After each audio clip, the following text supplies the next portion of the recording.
नमो वितरागाय नमो विग्रहाय नमो अरिहंताणं नमो हरिहंताणं नमो सिद्धाणं नमो सिद्धाणं नमो आयर्याणं नमो आयर्याणं नमो वत्सायाणं नमो रुद्रायणं नमो लोये सप्प साहुणं नमो योगेश्वरं ऐसो पंच नमकारो ऐसो पंचनमुकारो सर्व पापणासनो सर्व पापप्रणाशनो मंगलानंच सभ्यसे मंगलानंद संवेसिं परमं हवै मंगलम परमं हवै मंगलम् ओम नमो भगवते वासुदेवाय ओम नमो भगवते वासुदेवाय ओम नमः शिवाय ओम नमः शिवाय जय सच्चिदानंद जय सच्चिदानंद प्रत्यक्ष दादा भगवान की साक्षी है प्रत्यक्ष दादा भगवान की साक्षी है वर्तमान महाविद्य क्षेत्र में विचरता वर्तमान महावीर क्षेत्र में विचरता तीर्थंकर भगवान श्री सिमंदर स्वामी ने तीर्थंकर भगवान श्री सिमंदर स्वामी ने अत्यंत भक्तिपूर्वक नमस्कार करूँ छू अत्यंत भक्तिपूर्वक नमस्कार करूँ छू वात्सल्य मूर्ति श्री दादा भगवान ने वात्सल्य मूर्ति श्री दादा भगवान ने अत्यंत भक्तिपूर्वक नमस्कार करूँ छू अत्यंत भक्तिपूर्वक नमस्कार करूँ छू 33 कोटि देवी देवताओं ने 33 कोटि देवी देवताओं ने अत्यंत भक्तिपूर्वक नमस्कार करूँ छू अत्यंत भक्तिपूर्वक नमस्कार करूँ छू वितराग शासन देव देवियों ने विराट शासन देव देवियों ने अत्यंत भक्तिपूर्वक नमस्कार करूँ छू अत्यंत भक्तिपूर्वक नमस्कार करूँ छू निष्पक्षपाती शासन देव देवियों ने निष्पक्षपाती शासन देव देवियों ने अत्यंत भक्तिपूर्वक नमस्कार करूँ छू अत्यंत भक्तिपूर्वक नमस्कार करूँ छू आ क्षेत्रना रक्षक देवी देवताओं ने आ क्षेत्रना रक्षक देवी देवताओं ने अत्यंत भक्तिपूर्वक नमस्कार करूँ छू अत्यंत भक्तिपूर्वक नमस्कार करूँ छू आखा ब्रह्मांडना जीव मात्रना रियल स्वरूप ने आखा ब्रह्मांडना जीव मात्रना रियल स्वरूप ने अत्यंत भक्तिपूर्वक नमस्कार करूँ छू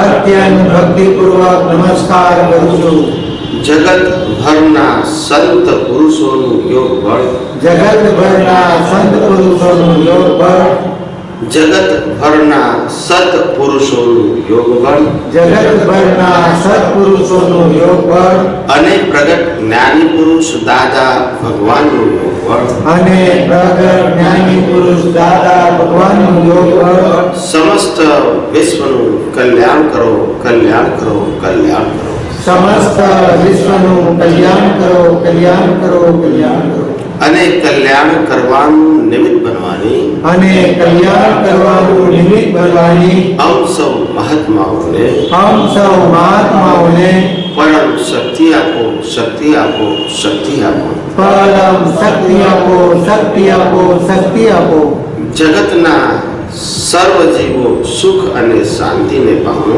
જગતના સર્વ જીવો સુખ અને શાંતિને પામો જગતના સર્વ જીવો સમાધાનને પામો જગતના સર્વ જીવો સમાધાનને પામો જગતના સર્વ જીવો મોક્ષને પામો જગતના સર્વ જીવો મોક્ષને પામો જગત કલ્યાણ હો જગત કલ્યાણ હો જગત કલ્યાણ હો જગત કલ્યાણ હો જગત કલ્યાણ હો જગત કલ્યાણ હો निज स्वभाव से सद्गुरु निज स्वभाव से सद्गुरु गुरु लघु सर्वज्ञ है गुरु लघु सर्वज्ञ है सूक्ष्मतमा सिद्ध परम गुरु सूक्ष्म भगवान् सिद्ध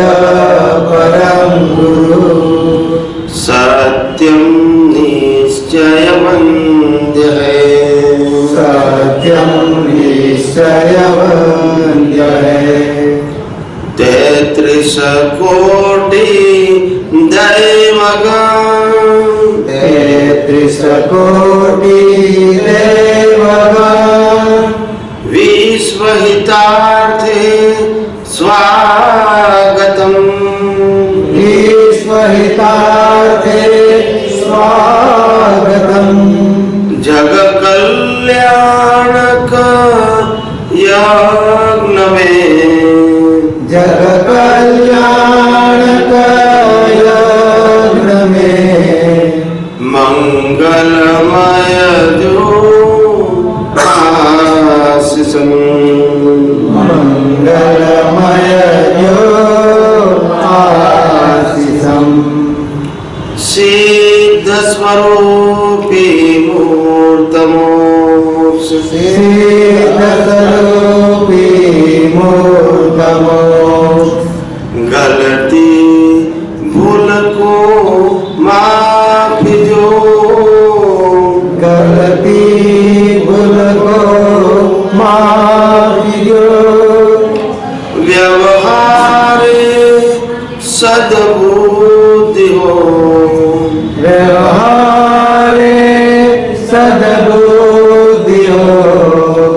निश्चय में अविरोध जो निश्चय में अविरोधी हो निश्चय में अविरोध जो निश्चय में अविरोधी हो जय सच्चिदानंद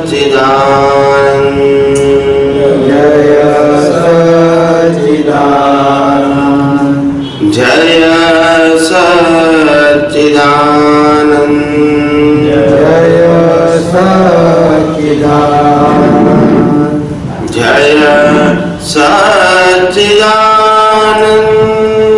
जय सच्चिदानंद जय सच्चिदानंद जय सच्चिदानंद जय सच्चिदानंद जय सच्चिदानंद जय सच्चिदानंद जय सच्चिदानंद जय सच्चिदानंद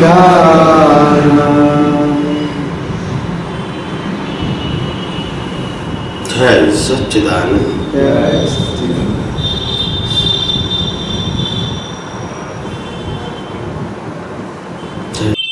માનવીનું જીવન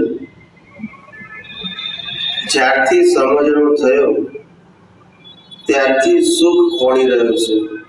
શું ખોળી રહ્યો છે? સુખ ખોળી રહ્યો છે. કોઈને દુઃખ પસંદ ખોળે છે સુખ, પણ મળતું નથી. એવું કેમ છે? બીજે બાપ અમારે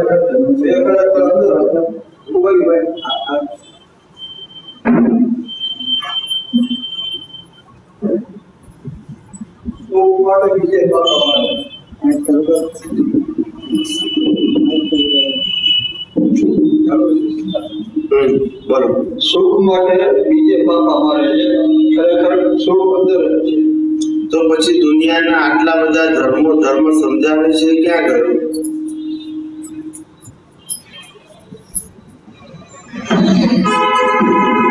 દુનિયાના આટલા બધા ધર્મોના ધર્મગુરુ ધર્મ સમજાવે છે એ ક્યાં ગયું? બધું ઉપર થઈ જાય. સમજાય છે? સાચું સુખ ક્યાં છે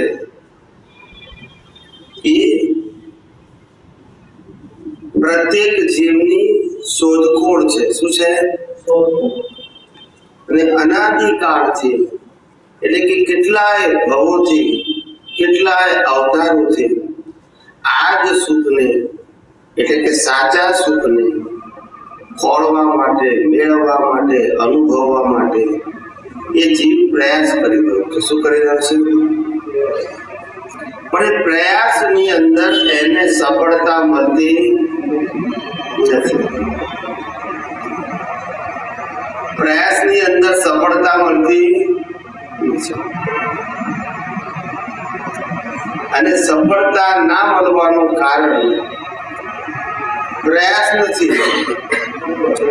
સફળતા ના મળવાનું કારણ અજ્ઞાનતા છે. શું છે? મહેનત તો કરે છે પણ અજ્ઞાન સાથે મહેનત કરે છે એટલે ફળ મળતું નથી. સમજાય? એટલે અનાદિકાળથી આવું કરે છે. કારણ કે ધર્મોની અંદર, શાસ્ત્રોની અંદર અને ધર્મગુરુઓ પાસે બધા પાસે જ્ઞાન તો છે. શું કીધું? જ્ઞાન તો છે અને બધા જ્ઞાન આપે પણ છે, પણ અનુભવ વગર જ્ઞાન આપે છે. કેવું આપે છે?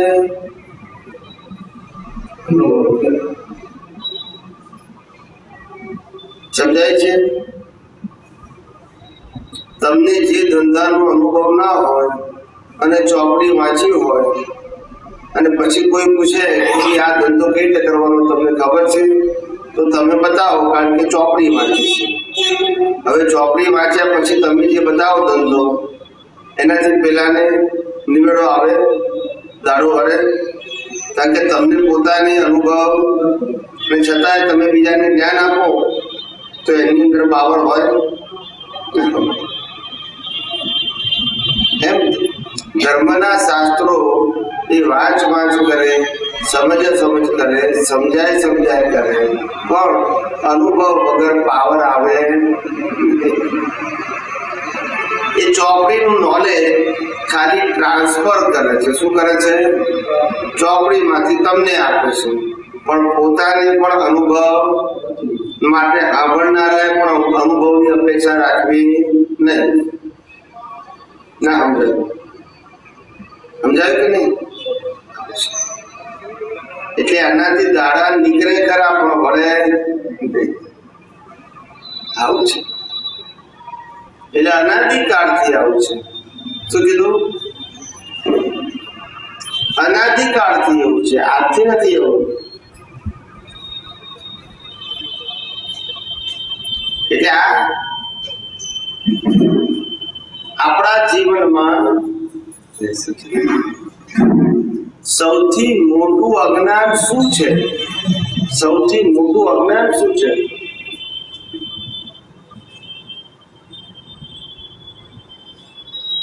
સૌથી મોટું અજ્ઞાન શું છે?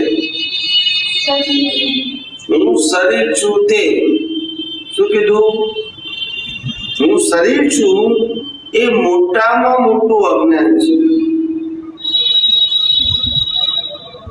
પણ સમજાય છે ખરું? સ્વીકાર થાય છે?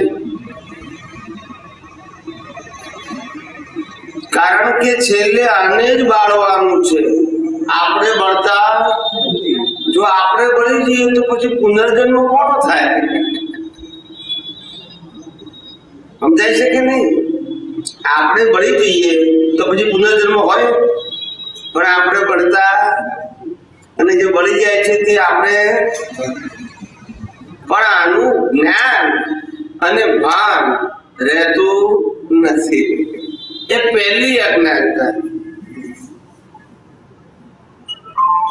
આ અજ્ઞાન કાઢવું એટલું સહેલું નથી. સમજાય છે? ચોપડીઓ ગમે તે વાંચો તો અજ્ઞાન ના નીકળે. શું કીધું? એ અનુભવી પુરુષ જ્યારે સમજાવે ત્યારે તમારા અજ્ઞાન ઉપર ઘા પડે. શું પડે? એટલે કે પહેલી શંકા પડે. એ શંકા પડ્યા પછી એ શંકા જેમ મજબૂત થતી જાય એમ અજ્ઞાનનો નાશ થતો જાય. શું થાય? એકદમ જતું ના રહે, દરેક વસ્તુ એના પ્રયોગથી સિદ્ધ થાય. કેવું થાય? પ્રયોગથી સિદ્ધ થાય.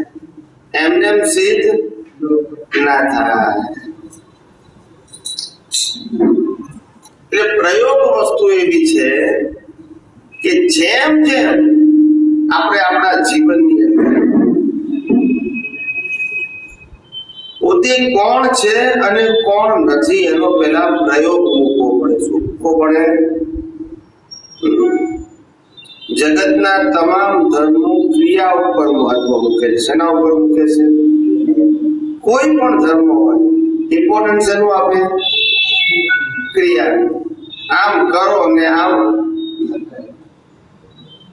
પણ માણસને એ જ ખબર નથી કે આ ક્રિયાનું મહત્વ આટલું બધું વાંચે છે, પણ ક્રિયા કરનારો તો પોતે છે નહીં. ના સમજાય. આ તો જેને બાળી નાખવાનું છે એ ક્રિયા કરે છે, હું તો બળનારો નથી એ છે. હવે બેનો કેમનો મેળ પડશે? મારી વાત થોડી ગળે ઉતરે છે. ક્રિયા કોણ કરે છે? બાળી નાખીએ છીએ ને એ બળતો નથી, એ ક્રિયા કરે છે. કોણ કરે છે? એ જ ક્રિયા કરે છે. તો આપણે તો જુદા છે, તો એની ક્રિયા આપણે હું લેવા દેવા? ના સમજાય.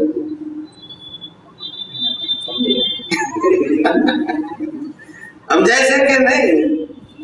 જે બળી જાય છે તે આપણે છે નહીં, તો આ ગમે તેવી ક્રિયા કરે એની સાથે આપણે શું લેવા દેવા? એમ પૂછું છું.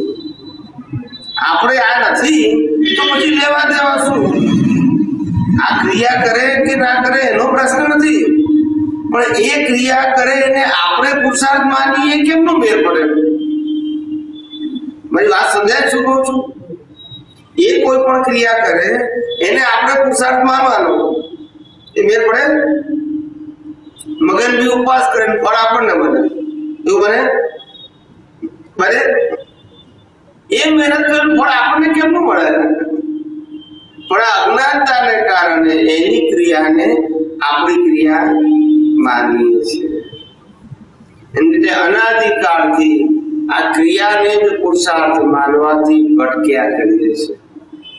ત્યારે જ્ઞાની કે છે ક્રિયાથી પાપ અને પુણ્ય બંધાય. શું બંધાય? એનાથી અજ્ઞાનતા જાય નહીં. અને મુક્તિનો માર્ગ અજ્ઞાન જવાથી શરૂઆત થાય. શું થાય? અજ્ઞાન જાય ને ત્યારે મુક્તિના માર્ગની શરૂઆત થાય. અજ્ઞાન સાથે મુક્તિના માર્ગની શરૂ ના થાય, પણ પાપ પુણ્યના માર્ગની શરૂઆત થાય અજ્ઞાન સાથે. કે આને સારું સાચું કહેવાય અને ખોટું કહેવાય. આના કરવાથી પાપ લાગે, આના કરવાથી પુણ્ય થાય. સમજાય છે? એ બધા અજ્ઞાનના માર્ગો છે. કયા માર્ગો છે? અને જ્ઞાનનો માર્ગ એવો છે કે પોતે કોણ છે જાણવાનું, અને પોતે કોણ નથી એ પણ જાણવાનું. એ ના જાણવા છે, પોતે નથી એને પોતે થઈ બેઠો છે. આ માર એનો ખાય છે. શું કીધું? અજ્ઞાનતાનો માર ખાય છે. શેનો ખાય છે? એટલે જીવ માત્ર આ જગતમાં સુખને ગોળે છે, પણ સુખ ક્યાં છે તે જ ખબર નથી. સમજાય છે? એક કઠિયારો હોય છે ને, એ કઠિયારો ભાથું લઈ રોજ સવારે ભાથું લઈ જંગલમાં લાકડા કાપવા જાય. શું કાપવા જાય?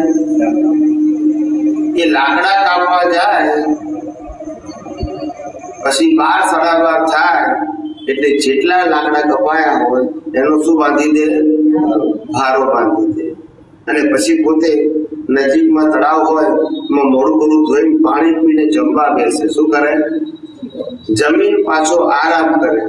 3-3:30 વાગે એટલે ભારો બજારમાં શું જાય? વેચવા જાય. એનાથી જે પૈસા આવે એમાંથી સીધું સામાન લઈને ઘેર આવે. આ એનો નિત્યક્રમ હતો. શું હતો? નિત્યક્રમ.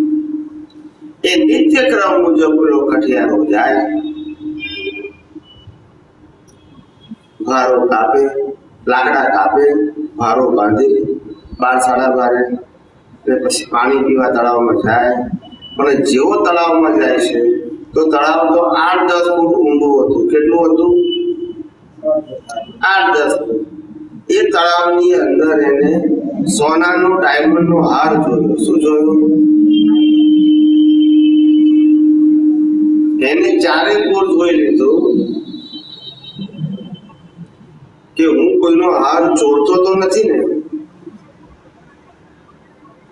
એટલે તળાવની આજુબાજુ કોઈ હતો નહીં. ત્યાર પછી એ પોતે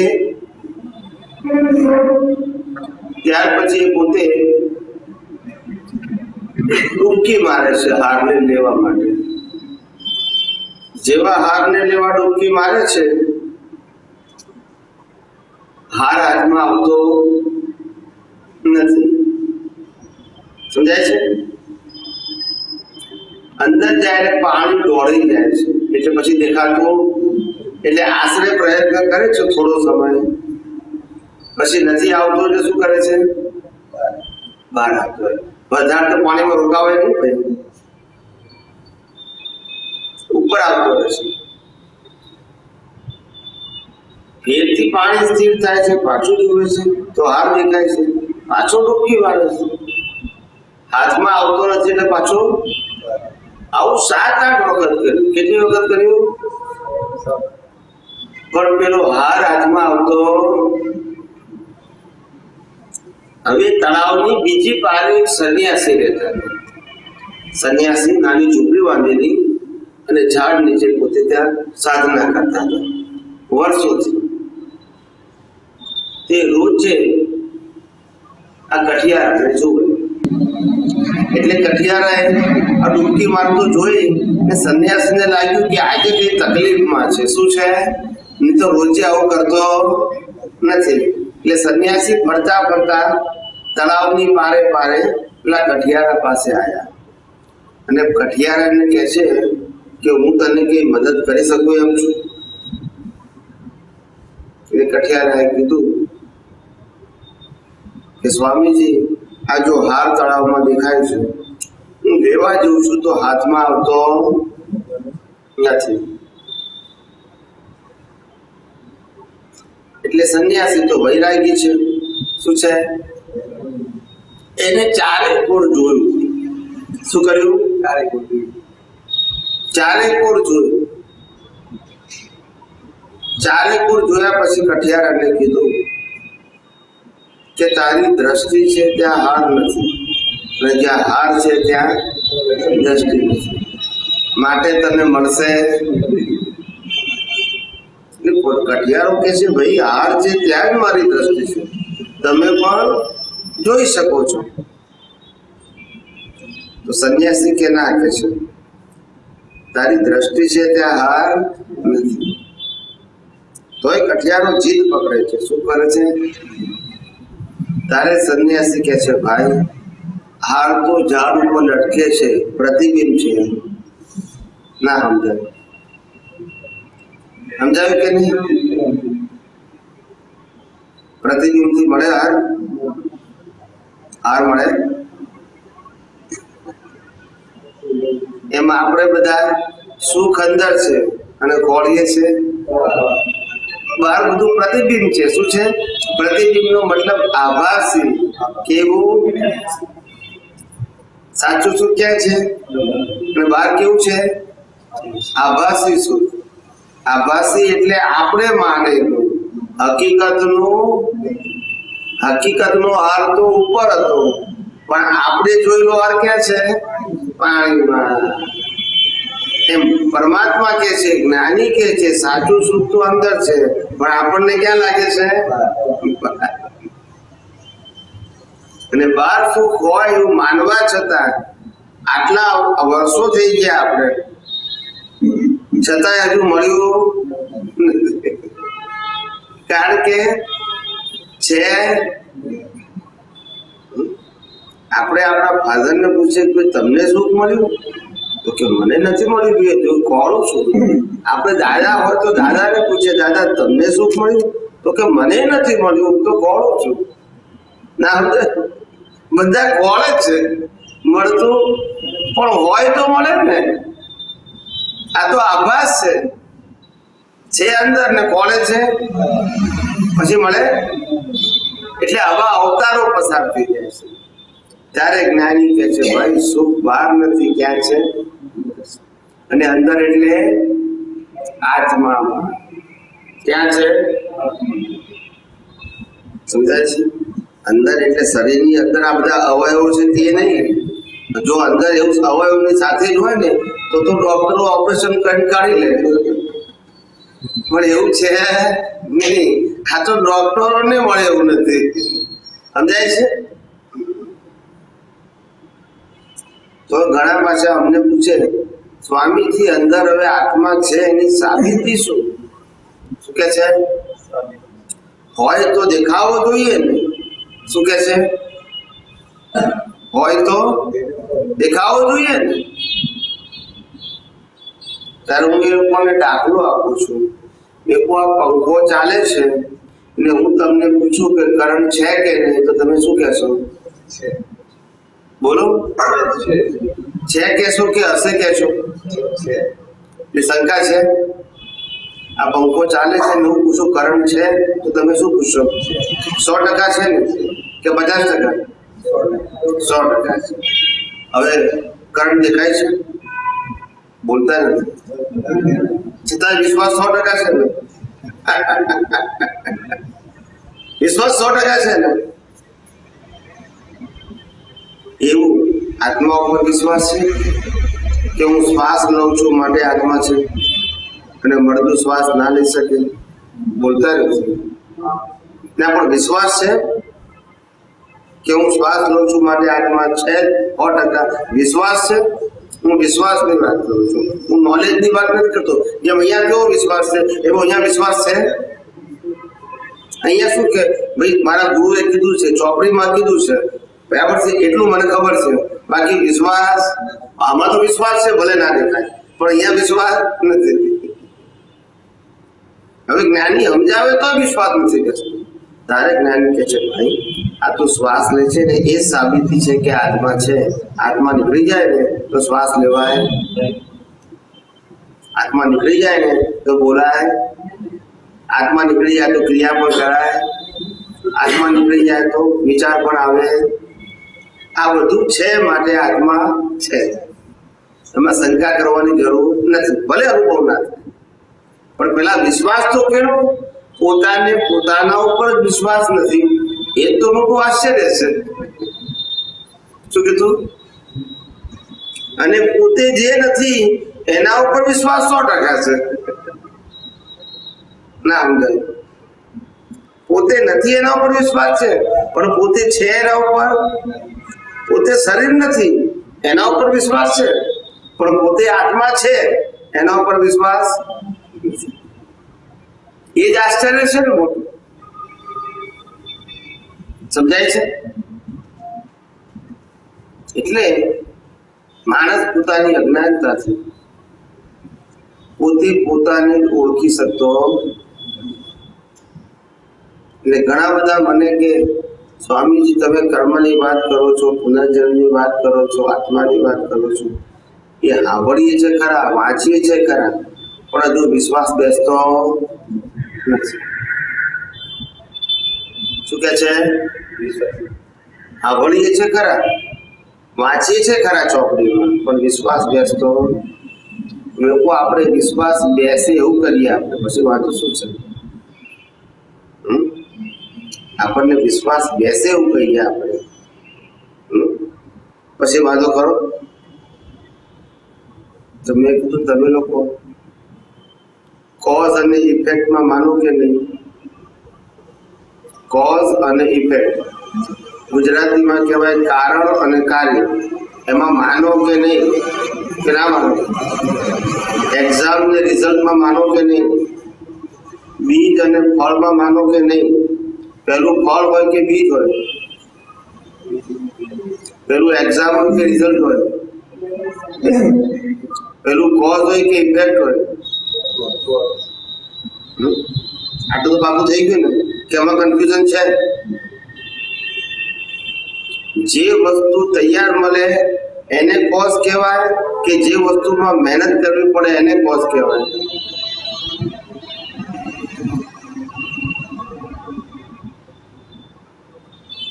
અઘરું લાગે છે? જે વસ્તુમાં મહેનત કરવી પડે એને કર્મ કહેવાય કે જેમાં મહેનત ના કરવી પડે એને કર્મ કહેવાય? કર્મ કોને કહેવાય અને કર્મ ફળ? મહેનત દેવાથી શેમાં હોય એમ પૂછું છું. અને ફળમાં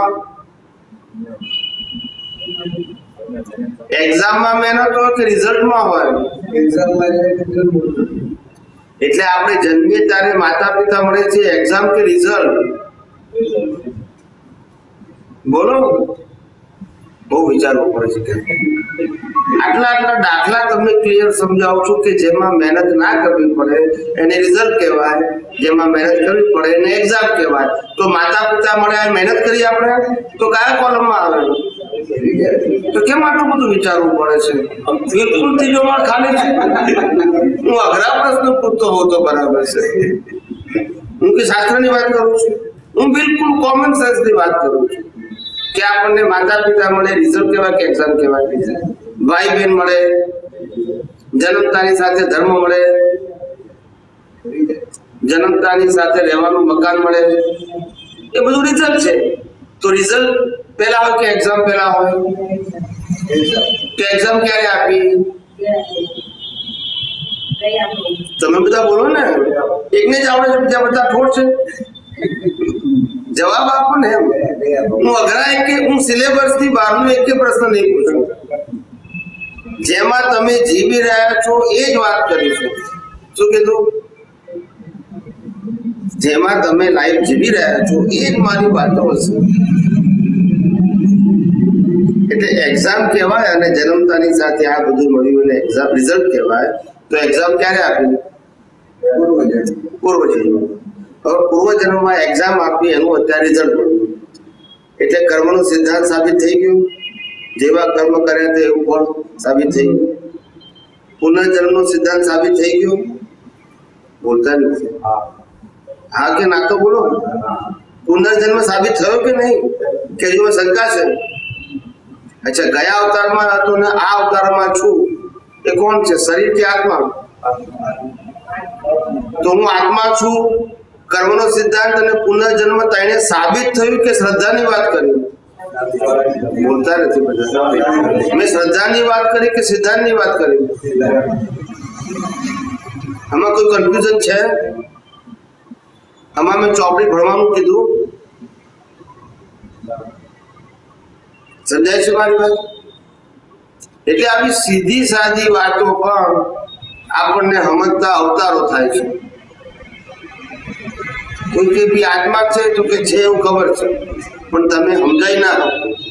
કોઈ કે પુનર્જન્મ છે તો કે આ પુનર્જન્મ છે એવું જાણીએ છીએ પણ સમજાવતા ના આવડે.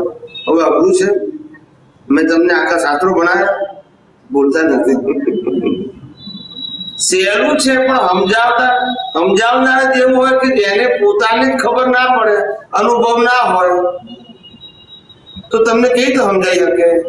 એટલે એમ જ કે ચોપડીમાં લખ્યું છે તમે આવડો, નથી મને ખબર, નથી તમને ખબર, હું આમાંથી આમાં ટ્રાન્સફર કરું છું. ના સમજાય. બોલતા નથી.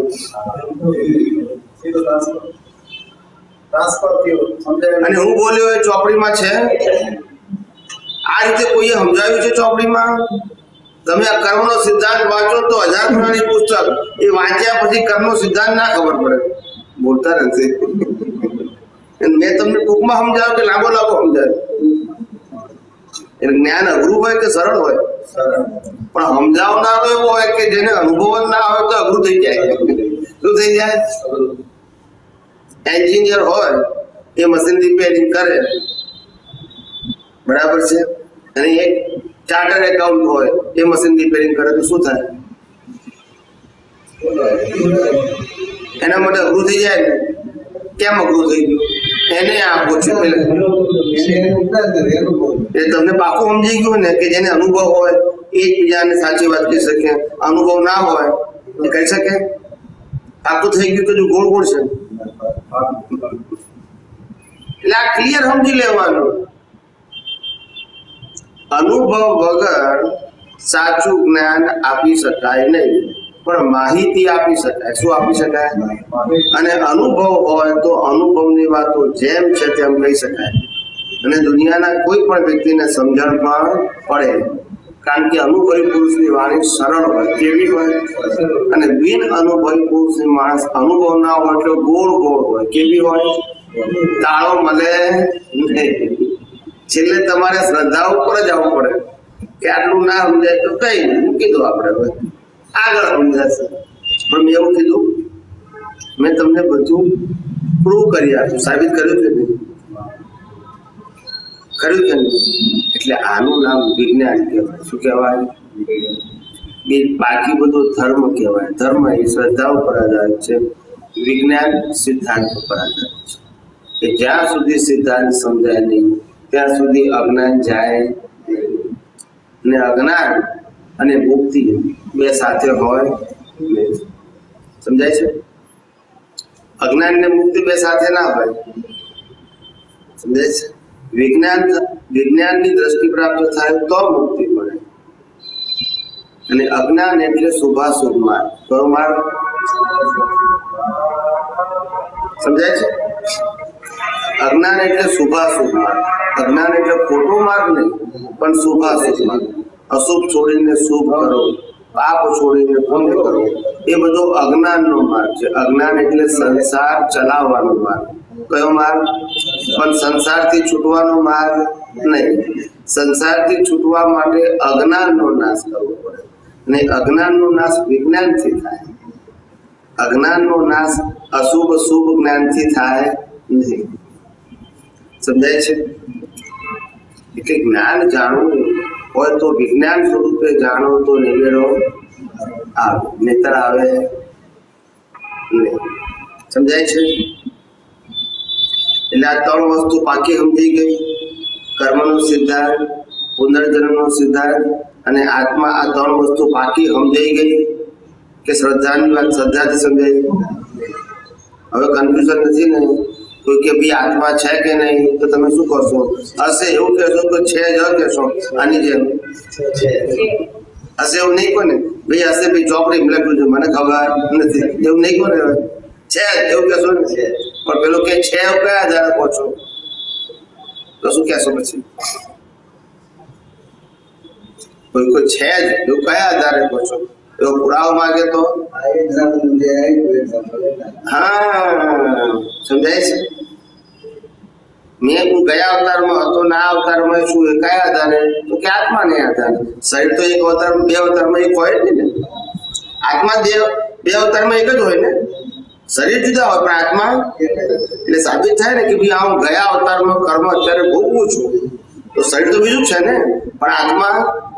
એટલે સાબિત થયું ને કે એક જ આત્મા છે. એટલે આત્માને જન્મ જીવન કે મૃત્યુ હોતું નથી. શરીરને જન્મ જીવન કે મૃત્યુ. સમજાય છે? એટલે જે મરી જાય પડી જાય એ શરીર છે. એ આપણે એવા છીએ કે જે મરતા મળતા નથી. બંને કેવા છે? શરીર ને આત્મા બંને કેવા છે? આટલું સમજી ગયું ને? હવે આગળ ચાલીએ. ઓકે. હવે આપણે જન્મતાની સાથે બધું ખબર પડે કે કર્મ ફળ છે. મૃત્યુ શું છે? મૃત્યુ એ પુરુષાર્થ છે કે કર્મ ફળ છે? બોલો. મૃત્યુ માટે મહેનત કરવી પડે છે કે એની મેળે આવે છે? જે એની મેળે આવે એને શું કહેવાય? કર્મ ફળ. અને જેમાં મહેનત કરવી પડે એને શું કહેવાય? કર્મ કહેવાય. એટલે મૃત્યુ આપણે મહેનત કરવી પડે છે કે એની મેળે આવે છે? જેમ જન્મ એ પણ કર્મ ફળ છે અને મૃત્યુ એ પણ કર્મ ફળ છે. તો જન્મ અને મૃત્યુની વચ્ચે જે જીવન છે એ કોને આધારે છે? જન્મ અને મૃત્યુ એ બેની વચ્ચે જે જીવન છે કે જે જીવન મન વચન કાયાથી ચાલે છે. જીવન કયા આધારે ચાલે છે? આ બે તો પરિણામ ખ્યાલ આવી ગયું, રિઝલ્ટ છે. તો જીવન કયા આધારે છે?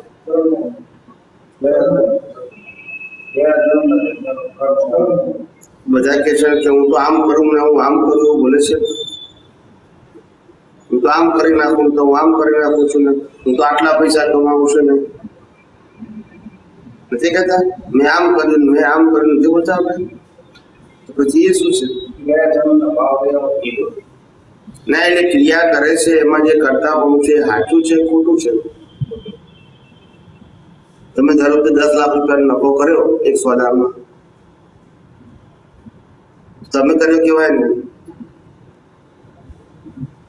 તો કોને કર્યો? બોલો, કોને કર્યો? એક્ઝામ ક્યારે આપી? ને આપણે પરીક્ષામાં પાસ થયા તો એક્ઝામ ક્યારે આપી? પરીક્ષા તો અપાઈ ગઈ ને. ના, સ્કૂલ કોલેજની પરીક્ષા આપણે પાસ કરી તો એની એક્ઝામ ક્યારે આપી? હું સ્કૂલ કોલેજની વાત કરું છું.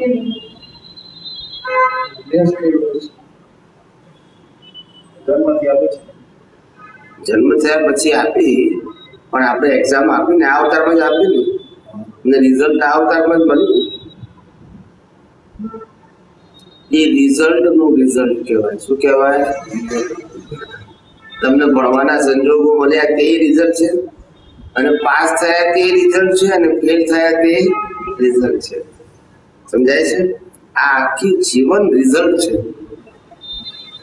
આપણી પાસે વિચારવાની સ્વતંત્ર શક્તિ છે? વિચારવાની સ્વતંત્ર શક્તિ છે? હા કે ના? છે? વિચાર આવે છે, કરીએ છે? આવે છે ને કરીએ છે. દાખલો આપો.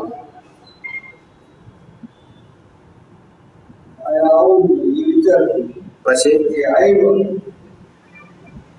એ વિચાર થોડો કર્યો, ક્રિયા નહીં કરી. હું વિચારની વાત કરું છું. મેં ખાલી પ્રશ્ન પૂછ્યો કે વિચાર કરવાની સ્વતંત્ર શક્તિ આપણી છે, એ પ્રશ્ન પૂછ્યો, બરાબર છે? હજુ ક્રિયાનો પ્રશ્ન પૂછ્યો નથી. તો વિચાર આવે છે કે કરીએ છે? અને આવે છે માટે આપણી સ્વતંત્રતા. આપણે કરતા હોય તો સ્વતંત્રતા કહેવાય, પણ આવે છે તો આપણે રાતે નક્કી કર્યું કે મારે ઊંઘી જવું છે 10 વાગે, તો વિચાર બંધ થઈ જાય ને? જો આપણે કરતા હોય તો બંધ થઈ જવા જોઈએ. થાય છે? પછી કહે છે મને ખરાબ વિચાર આવે છે. એટલે પણ તું કરતો હોય તો બંધ કર ને. બોલતા નથી બધા. આપણે કરતા હોય તો બંધ થઈ જવાનું જોઈએ કે મારે સારા વિચાર કરવા છે પણ આવતા નથી. એટલે પણ તું કરતો હોય તો કર ને. પણ પોતે કરતો, કરી શકતો પણ માની બેઠો છે કે હું વિચાર કરું છું. એનું નામ અજ્ઞાનતા. એટલે મન પોતાના કંટ્રોલમાં નથી. વાણી કંટ્રોલમાં છે? બોલો, વાણી કંટ્રોલમાં છે?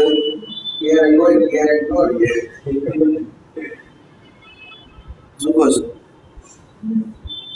પેલા ભાઈ શું કહે છે પાસે? વાણી આપણા કંટ્રોલમાં છે? છે તો કોના કંટ્રોલમાં છે? એટલે વાણી 100% આપણા કંટ્રોલમાં નથી. ક્યારેક કંટ્રોલમાં એવું નથી. છે જ નહીં, આપણા કંટ્રોલમાં નથી. હા, 100% નથી. આપણી મરજીથી વાણી બોલાતી નથી, સંજોગાથી બોલાય છે. કેવી છે? જેને જેવા સંજોગ એ પ્રમાણે વાણી બોલે. સમજાય છે?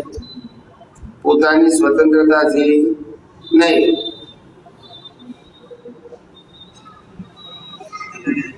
માંદો થયો હોય તો એમ કે મારે ડોક્ટર પાસે જવું છે. હાજો હોય તો બોલે કે મારે ડોક્ટર પાસે જવું છે. બોલે છે કે સ્વતંત્ર છે કે સંજોગાધીન? સમજાય છે? દરેક વ્યક્તિની વાણી સંજોગાધીન છે.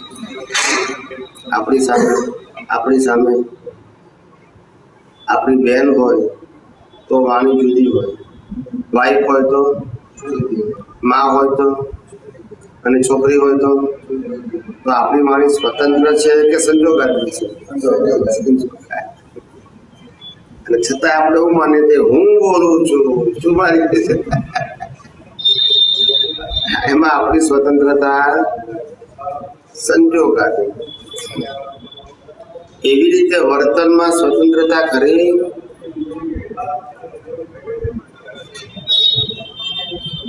બોલો, વર્તન એટલે ક્રિયાકર્મમાં સ્વતંત્રતા ખરી? એટલે અભી શું કે છે પાછળ? વર્તનમાં સ્વતંત્રતા ખરી?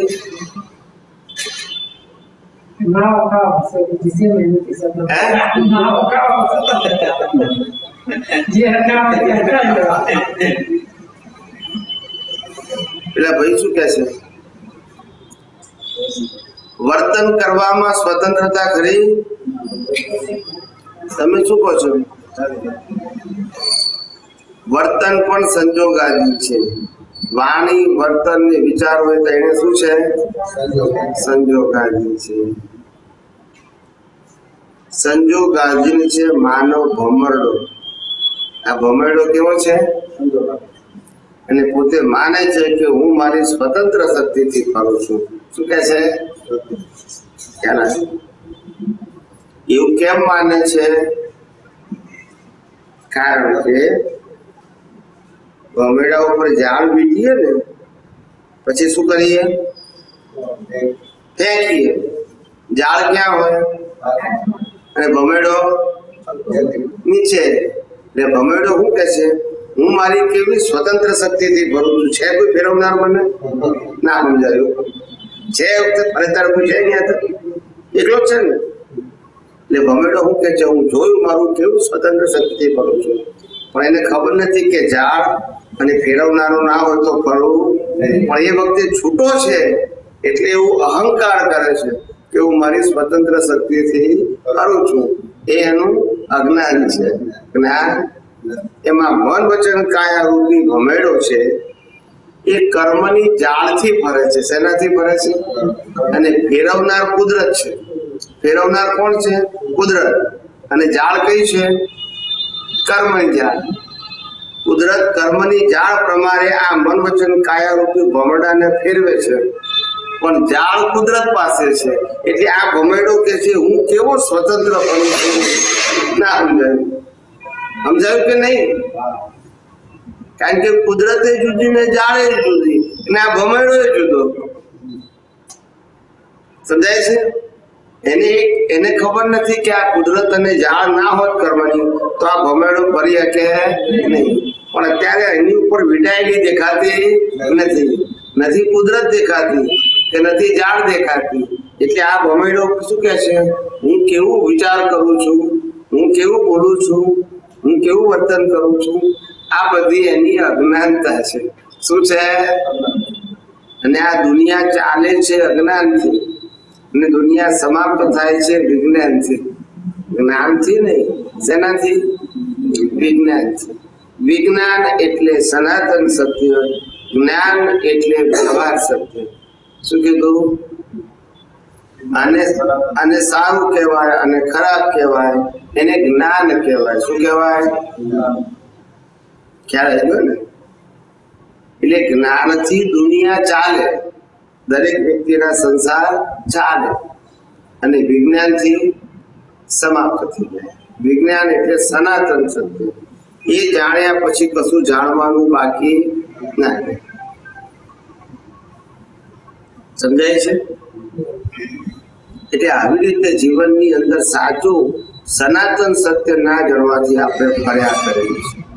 આપણે ગમે તે ચોપડીઓ વાંચીએ, ગમે એટલા પ્રવચન સાંભળીએ, પણ આપણે ખબર જ ના પડે કે આ મન વચન કાયા રૂપી ભમરડો ફરે છે કેમ, એ ખબર જ ના પડે.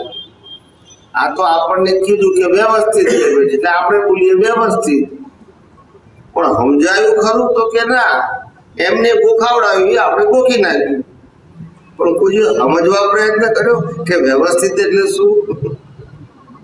વ્યવસ્થિત એટલે કુદરત કર્મની જાણથી આ મનોચન કાયાને ફેરવે, એનું નામ વ્યવસ્થિત કહેવાય.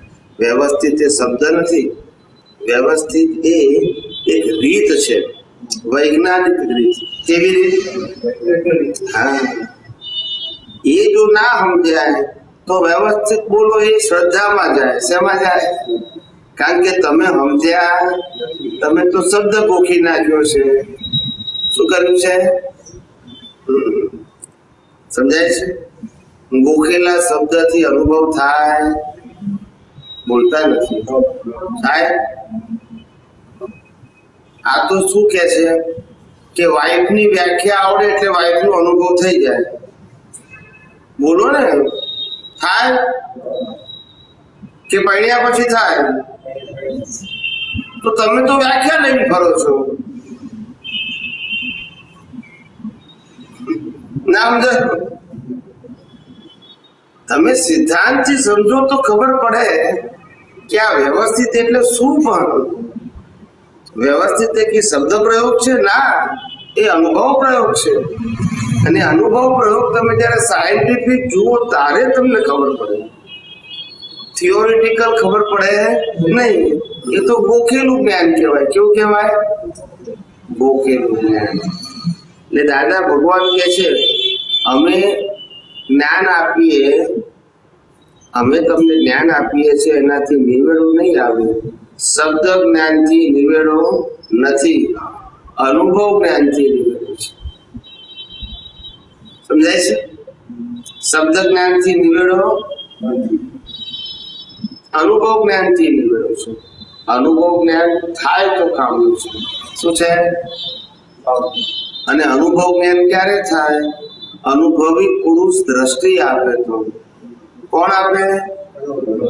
હા, બિન અનુભવી પુરુષ દ્રષ્ટિ આપે તો અનુભવ થાય? થાય. જે દ્રષ્ટિ આપે છે એની પાસે જ અનુભવ ના હોય તો તમને થાય? એટલે સીધી વાત સમજાય છે ને કે ગોળ ગોળ ગોળ લાગે છે? એટલે જન્મ, જીવન અને મૃત્યુ જે મન વચન કાયાથી ચાલે છે એ બધું પરિણામ છે, કર્મ ફળ છે. હવે જો જન્મ, જીવન અને મૃત્યુને કર્મ ફળ કહેવાય તો કર્મ કોણે કહેવાય? બોલો. આને કર્મ ફળ કહેવાય. જન્મ, જીવન અને મૃત્યુ એને જો કર્મ ફળ કહેવાય તો પછી કર્મ કોણે કહેવાય?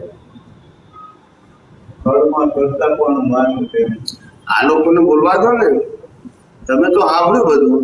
હું કરું છું મારી કરે અને ક્રિયા કરીએ તો હું કરું છું મારી કરે એ બધું છૂટા પડી માને ના, એમ નથી કેતો. કોઈ પણ પ્રકારની ક્રિયા કરે તો શું કહેવાય? કર્મ કહેવાય કે કર્મ ફળ કહેવાય? સમજાય છે? અને આપણે માનીએ કે હું ક્રિયા કરું છું એને કર્મ કહેવાય તો શું થાય? તમે બીજી કરો છો, બીજી કરો છો,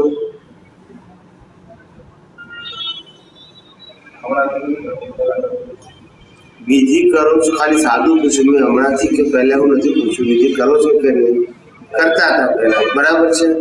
તો બીજી કરો છો એને ક્રિયા કહેવાય કે કર્મ કહેવાય? તો ક્રિયાને કર્મ ફળ કહેવાય કે કર્મ કહેવાય? તમે શું માનતા હતા? પકડાયા કે નહીં? જ્ઞાન જ હું છું તો જવાબ કેવો આવે? પછી કે સાહેબ 15 વર્ષ થઈ ગયા જ્ઞાન લીધા, જો અનુભવ થતો નથી. એટલે પણ તે જ્ઞાન લીધું છે તે અજ્ઞાન રૂપે લીધું છે કે સાચી સમજણથી લીધું છે? તો કે અજ્ઞાન રૂપે. તો પછી ફળ કેવું આવે? એટલે જ્ઞાન એવું હોય કે જે આપણને સાચી સમજણ સાથે હોય. અને સાચી સમજણ ત્યારે મને કે સામે અનુભવી પુરુષ હોય. કેવો હોય? જે ચોપડી વાંચે એને અનુભવી કહેવાય?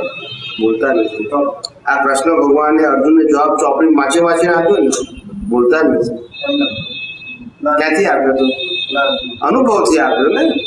મહાવીરે ગૌતમ સ્વામીને જવાબ આપ્યો વાંચી વાંચીને આપ્યો? ચોપડી વાંચી જવાબ આપ્યો?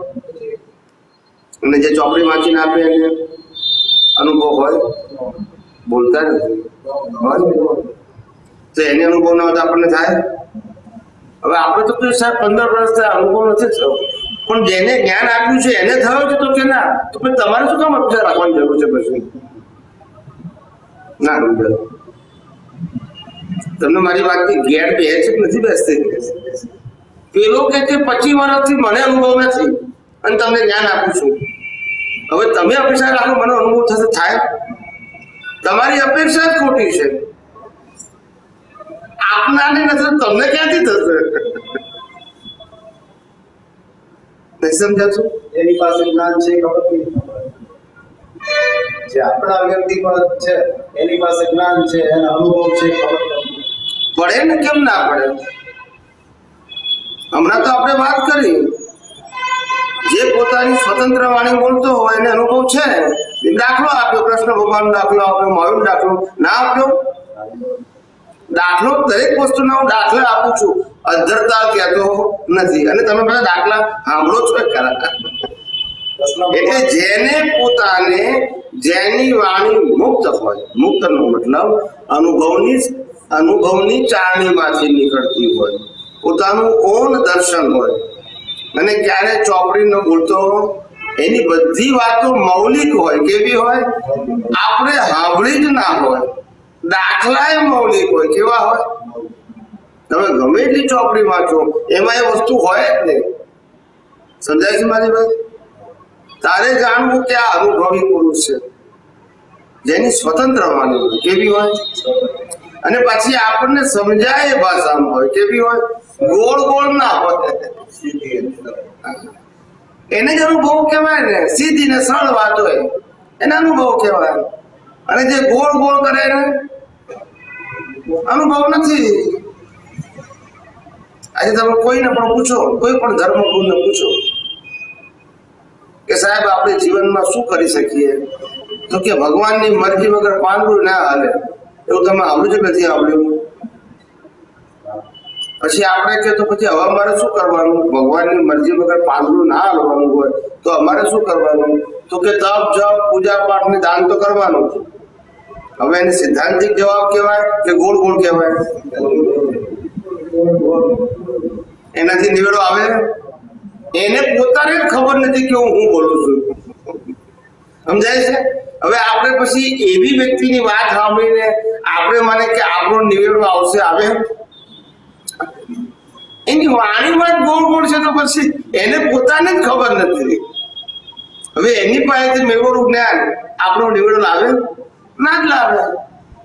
અત્યાર સુધી મેં તમને જે કઈ 4-5 વાતો કરી એ મેં તમને કન્વિન્સ કરી કે અધરતાલ કરી? કન્વિન્સ કરી ને કે ભાઈ મને વાત ગેર બેહે છે, ગોળ ગોળ નહીં. જેનો તાળો ના મળતો હોય એવી વાત હું કરતો નથી. જેનો તાળો મળવો જોઈએ, અંદર લોજિકથી પણ આપણને સમજાવવું જોઈએ કે વાત બરાબર છે.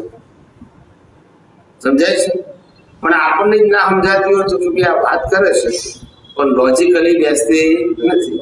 છેવટે આપણે કીધું સમજાવો ને તો કે તમારે હમણાં કામની નથી, હમણાં એમને એમ રાખો. એટલે ત્યારથી આપણે સમજી જવાનું. શું કીધું? કે આપણી પાસે જવાબ નથી. શું નથી? નથી. દરેક બાબતની અંદર જ્ઞાની પુરુષ પોતે અનુભવી હોય ને એની મૌલિકતા. શું છે? એને વાંચી વાંચીને વિચારી જવાબ આપવાનો ના હોય. એના મનનો ઉપયોગ જ ના હોય. શું ના હોય? હજારો પ્રશ્ન પૂછો, મનનો ઉપયોગ ના કરે. એમને દર્શન હોય. શું છે? અનુભવનું દર્શન. એ દર્શનની ચારણીમાંથી જ જવાબ નીકળે. એમને વિચારી જવાબ ના આપવાનો કે હવે પ્રશ્ન પૂછેલો શું જવાબ આપવાનો, એવું હોય નહીં. દર્શનમાં બધું હાજર હોય. કેવું હોય? હાજર. એટલે એ પોતે નિર્વિકલ્પી હોય અને તમને પણ નિર્વિકલ્પી બનાવે. શું કરે? આ તો ખબર જ નથી હજુ સુધી કે પુરુષાર્થ કોને કહેવાય અને પ્રારબ્ધ કોને, કર્મ કોને કહેવાય અને કર્મ ફળ કોને કહેવાય હજુ ખબર જ નથી. ગમે એટલું જ્ઞાન લીધું હોય, વાંચ્યું હોય પુસ્તકો, પણ ખબર જ ના પડે ને. આ તો હવે લોકો થોડું થોડું સાંભળે છે. અમારા ઇન્ટરનેટ ઉપર સત્સંગ બધા આવ્યા છે, 750-800 વિડીયો છે, તો લોકો સાંભળે છે તો થોડું થોડું બોલતા થાય હાવડી નહીં તો ખબર જ ના પડે પુરુષાર્થ કોને કહેવાય. આ તો કે હું આરતી કરું તો પુરુષાર્થ કહેવાય, ખ્યાલ આવે? હું વિધિ કરું તો પુરુષાર્થ કહેવાય. પાછું કે મન વચન કાયા પર ને પરાધીન છે. આ બેમાંથી સાચું શું એ હજુ ખબર નથી, બોલતા નથી. જવાબ કેવો છે? તો વિજ્ઞાન આવું હશે, આવું હશે. ત્યારે અમે ફોડ પાડ્યું કે મન વચન કાયા એ કર્મ ભોગવવાનું સાધન માત્ર છે. એના દ્વારા થતી કોઈ પણ ક્રિયા એ પુરુષાર્થ હોઈ શકે નહીં. 100% પરિણામ છે. અને ભાવ કરો એને પુરુષાર્થ કહેવાય. ભાવથી ભાવ છે, ક્રિયાથી ભાવ નથી. એટલે ભાવને પુરુષાર્થ કહેવાય અને ક્રિયાને શું કહેવાય? પરિણામ. એટલે લાઈન ઓફ ડિમાર્કેશન થઈ. શું થઈ? એમાં ગોળ ગોળ વાત ના થઈ. હું તમને કહું કે કર્મ કોને કહેવાય તો ભાવ, કર્મ ફળ કોને કહેવાય તો મન વચન કાયની ક્રિયા. એટલે ખુલાસો થયો કે નહીં કે ગોળ ગોળ લાગે છે? પણ ખબર જ ના હોય તો રોજ જે ચરણવિધિમાં બોલે હું મન વચન કાયા પર છે અને પરાધીન છે, બોલો છો કે નહીં? અને પાછું કે જે મન વચન કાયા થતી ક્રિયાને પુરુષાર્થ કહેવાય, પરાધીને કે અને પુરુષાર્થ કે એ વસ્તુ હોય. આવું છે. એટલે સાચું જ્ઞાન ના મળે એટલે ફરિયાદ કરે. શું થાય? મારી વાત સમજાય છે? કારણ કે જ્ઞાન સાચું નથી મળતું ને. પોતાને જ કન્ફ્યુઝન થાય છે કે આમાં સાચું શું? સમજાય છે? ઘણા વર્ષો થઈ ગયા, 25 વર્ષ થઈ ગયા હોય જ્ઞાન લીધે, પણ સમજણ ના હોય તો શું કરવાનું? હું લોકોને પ્રશ્ન પૂછું કે તમે જ્ઞાન લીધું તો કે લીધું? કોને લીધું? માથું કહેવાય છે. જ્ઞાન કોને લીધું? હે? તો ફાઇલ 1 નો તો અંત આવશે, પછી જ્ઞાન ગયું ને. જો હવે જવાબ નહીં આપે. હું સીધો પ્રશ્ન પૂછું છું, અઘરો પૂછું છું. એક ફાઇલ નંબર ને મરી ગયો, હવે એને બાળી નાખી, જ્ઞાન ગયું ને. તો કે જવાબ નથી મારી પાસે. એટલે ખ્યાલ આવી ગયો ને સમજણ કેવી છે? કોઈ લિંક મળે છે આગળ તો જ્ઞાનીનો જવાબ આવો હોય, આવો હોય, ગોળ ગોળ હોય. એટલે આ અત્યાર સુધી એટલે તો કહું છું કે સાચું સમજણ જ પડી નથી. તમારો વાંક નથી, તમારો સહેજે વાંક નથી. 50 વર્ષ થયા એને આ જ દશા છે. વાંક તમારો નથી, સાચું સમજાવનાર જ મળ્યું નથી ને. તમને સમજાવીને તમે સમજો ને, નવ ક્યાંથી લાવો? સમજાય છે? જ્ઞાન શરીરને ના મળે, જ્ઞાન પ્રતિષ્ઠિત આત્માને મળે. કોને મળે? જેને પુરુષાર્થ કરવાનું છે એને જ્ઞાન મળે, આને ના મળે. આ પુરુષાર્થ કરનાર છે કે પરિણામ ભોગવનાર છે? આપણે આગળ વાત થઈ ગઈ. આનો રોલ શું છે? પરિણામ ભોગવવાનું છે. પછી આ પુરુષાર્થ કરી શકે? જેનો જે રોલ મેં શું કીધું, જન્મથી મોત સુધી મન વચન કાયા દ્વારા જે કંઈ પણ કરવામાં આવે છે એ કર્મ ફળ છે. એટલે સબ્જેક્ટ પતી ગયો. હવે પછી એના દ્વારા થતી ક્રિયાનો પુરુષાર્થ કહું તો સિદ્ધાંત કહેવાય. પછી ગોળ ગોળ કહેવાય. એટલે મન વચન કાયા એ કર્મ ભોગવવાનું સાધન છે અને ભાવ એ પુરુષાર્થ છે. ભાવ પ્રતિષ્ઠિત આત્મા કરે. કોણ કરે? એ નવી પ્રતિષ્ઠા કરે છે. એ પ્રમાણે પાછું કર્મ બંધાય. એનું ફળ ક્યારે મળે? નેક્સ્ટ વર્ષમાં. સમજાય છે? એ જેવી પ્રતિષ્ઠા કરે એવું બીજ પડે અને બીજનું શું આવે? ફળ આવે. સમજાય છે? એટલે દરેક વસ્તુનું પોતાની સ્વતંત્ર આઈડેન્ટિટી છે. શું છે? કશું ગોળ ગોળ આત્મા એ જુદો, પ્રતિષ્ઠિત આત્મા એ જુદો અને પ્રકૃતિ એ જુદી. તેને શું છે? અને તેના રોલ પણ કેવા છે? અલગ અલગ છે.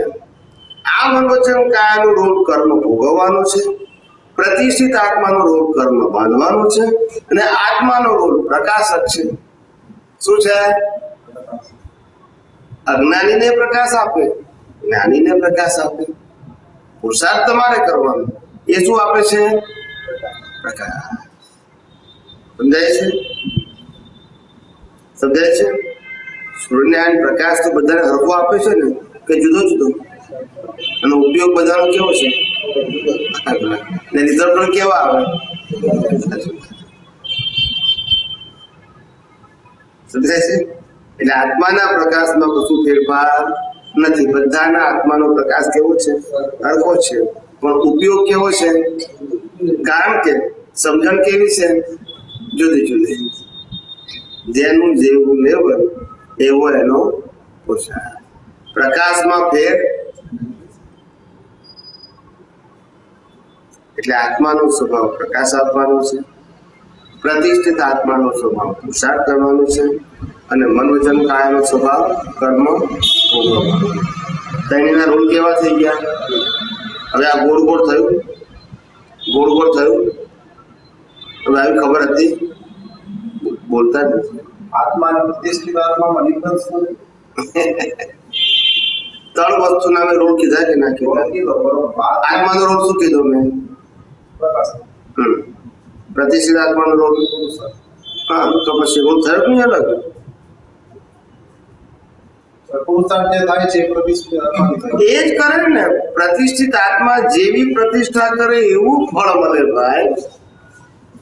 શું કીધું? જેવી પ્રતિષ્ઠા. પ્રતિષ્ઠા કરે એવું બીજ પડે ને બીજનું શું આવે? ફળ આવે. આત્મા પ્રતિષ્ઠા કરે, આત્મા પ્રતિષ્ઠા કરે તો પછી સીધા મોક્ષમાં કોણ જાય? એ ત્યાંય કરે પાછું. એનામાં પ્રતિષ્ઠા કરવાનો સ્વભાવ પ્રકાશ. પ્રતિષ્ઠિત આત્મા જેવી પ્રતિષ્ઠા કરે એવું બીજ પડે, અને બીજનું કુદરત શું આપે? ફળ. એટલે આ મન વચન કાયા નો શું રોલ છે? કર્મ ફળ ભોગવવાનું. પ્રતિષ્ઠિત આત્માનો શું રોલ છે? કર્મ બાંધવાનો. અને આત્માનો શું રોલ છે? પ્રકાશ. ત્રણેયના રોલ કેવા છે? અલગ અલગ છે. કોઈ જગ્યાએ ગોળ ગોળ છે, ના સમજાયું છે? ના સમજાયું છે? એટલે આવી સાદી સીધી વાત પણ ના સમજાય તો 100 ચોપડીઓ વાંચો 1000 પાનાની તોય નિવેડો આવે. મારી વાત સમજાય છે? હજુ ના સમજાતું તો ફેરથી પૂછજો. મારું કામ તમને દરેક વસ્તુ સાયન્ટિફિકલી એક્સપ્લેન કરવાનું છે. મારું કામ પ્રવચન આપવાનું, ઉપદેશ આપવાનું નથી. હું ઉપદેશક નથી અને પ્રવચનકાર નથી. હું પોતે સાયન્ટિસ્ટ છું. શું છું? આધ્યાત્મ વિજ્ઞાની છું. હું પ્રવચનકાર કે ઉપદેશક નથી. સમજાય છે? એટલે આખું આ યુનિવર્સલ, આખી આ સૃષ્ટિ કઈ રીતે ચાલે છે એ અમારા દર્શનમાં હોય. શેમાં હોય? નોલેજમાં નહીં. દર્શન એટલે અનુભવ કહેવાય. એટલે તમે ગમે તે પ્રશ્ન પૂછો તો જવાબ હાજર હોય, અને તેમાં મનનો ઉપયોગ નહીં કરવાનો. શું કીધું? મન ચલાવવાનું જ નહીં. સમજાય છે? એને અનુભવ કહેવાય. અને મનથી જવાબ આપે એને અનુભવ ના કહેવાય, એને નોલેજ કહેવાય. શું કહેવાય? નોલેજ. પણ એ નોલેજ લિમિટેડ હોય. કેવું હોય? અમુક બાબતમાં સમાધાન થાય, પછી આગળમાં એમ લાગે કે હવે આ વાત બરાબર નથી, કારણ કે નોલેજથી આપી છે. અને જે અનુભવમાંથી કે એ ક્યારે બદલાય નહીં. એ સનાતન સત્ય હોય. કેવું હોય? સનાતન સત્ય બદલાય ના બદલાય. હા, શું પૂછવું છે? મારે મન વચન કાયાના યોગનું જે તમે કીધું છે એમાં એક પ્રશ્ન છે કે એ મન વચન એ કાયાના જે આપણે પ્રશ્ન એવો છે કે એ આત્મા જેનું નિરાકરણ કરી શકે કે નહીં? આત્માથી જ થાય કે એટલે કોઈ કુદરતી જોડાથી થાય? આત્માનું કામ કોઈ પણ પ્રશ્નનું નિરાકરણ કરવા માટે નથી. એ કાયમ માટે એના સ્વભાવમાં જ છે, એના સ્વભાવમાંથી બહાર નીકળતો નથી.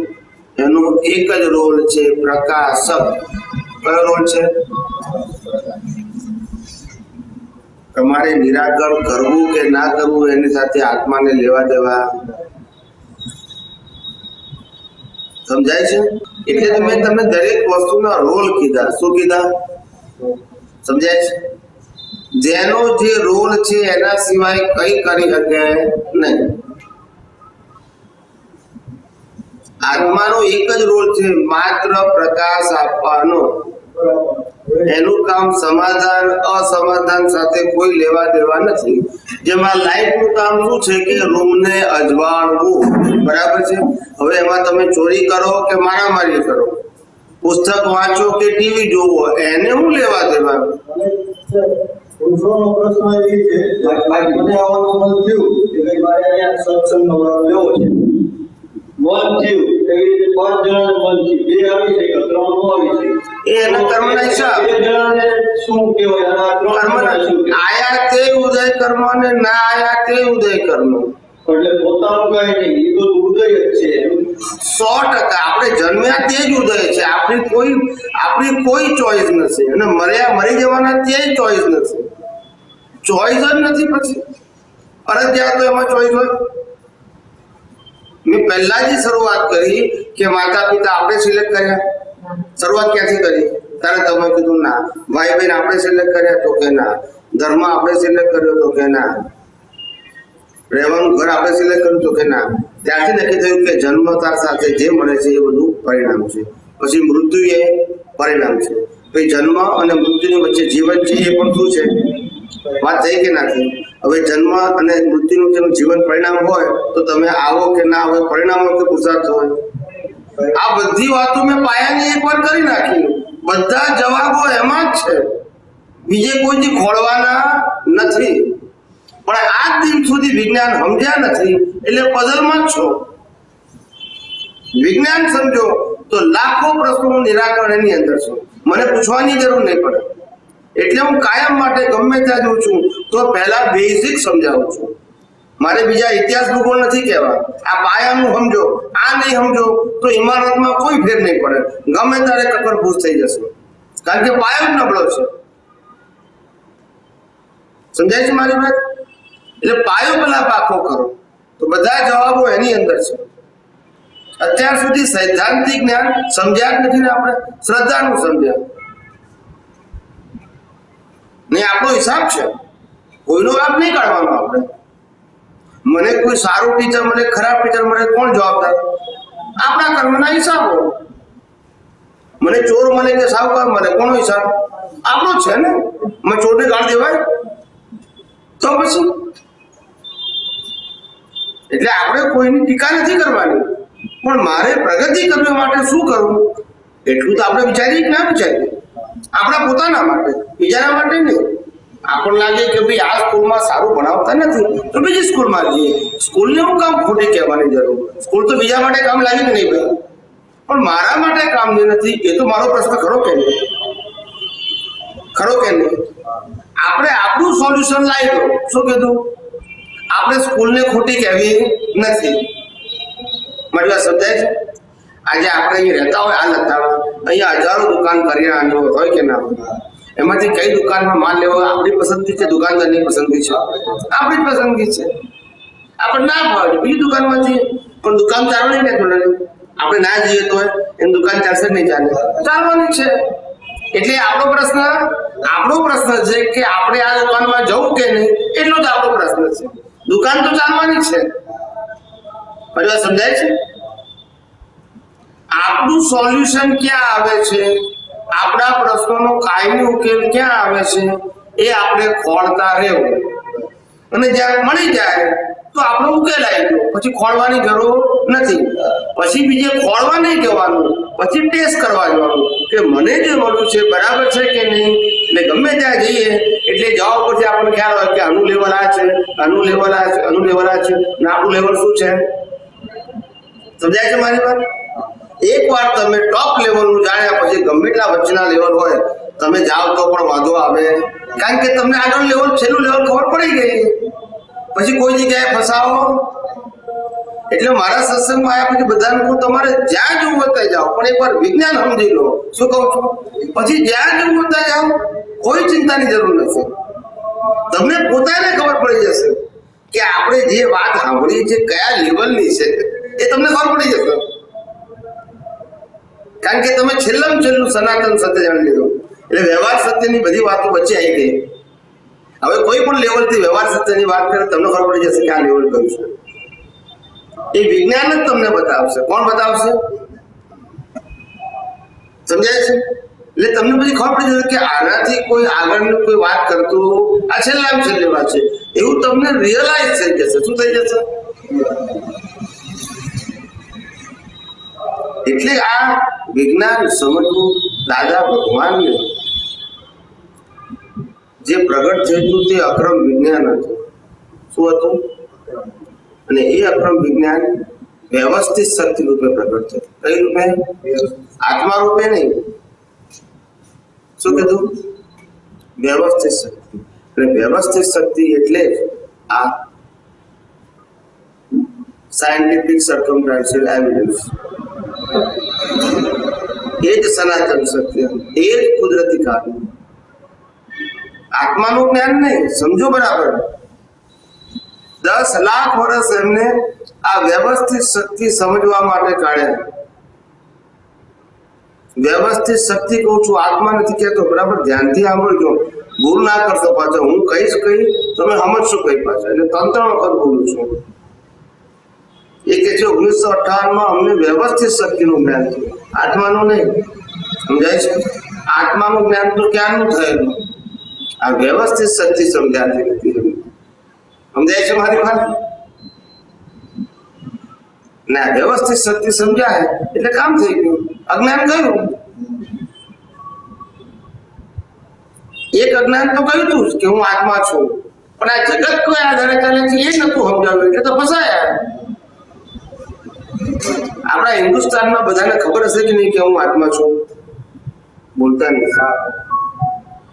હિન્દુસ્તાનમાં બધાને ખબર હશે કે નહીં? ભલે અનુભવ નહીં હોય પણ ખબર હશે કે નહીં કે હું આત્મા છું? ખબર છે કે નહીં? તો એ તો જ્ઞાન છે જ એમાં. તો કયું અજ્ઞાન છે કે જેના આધારે આપણે ફર્યા કરીએ છીએ? હા, એટલે આ જગત કયા આધારે ચાલે છે?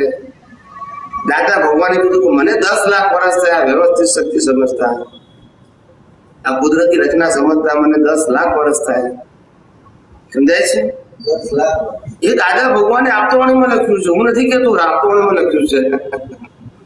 મારી બાબત ઉપર શંકા ના કરશો, બધું છાપેલું છે આપતવાણીમાં, અક્ષરે અક્ષર. શું કીધું? એ આના માટે થયા, જગત નિયંતા વ્યવસ્થિત શક્તિ. કારમાં 5 વ્યક્તિ એક સાથે જાય છે. હવે સામે કોઈ વાહન સાથે એક્સિડન્ટ થતું નથી, એમને કોઈ ઘટના બને છે અને આખી કાર પલટી ખાઈ જાય છે. બરોબર?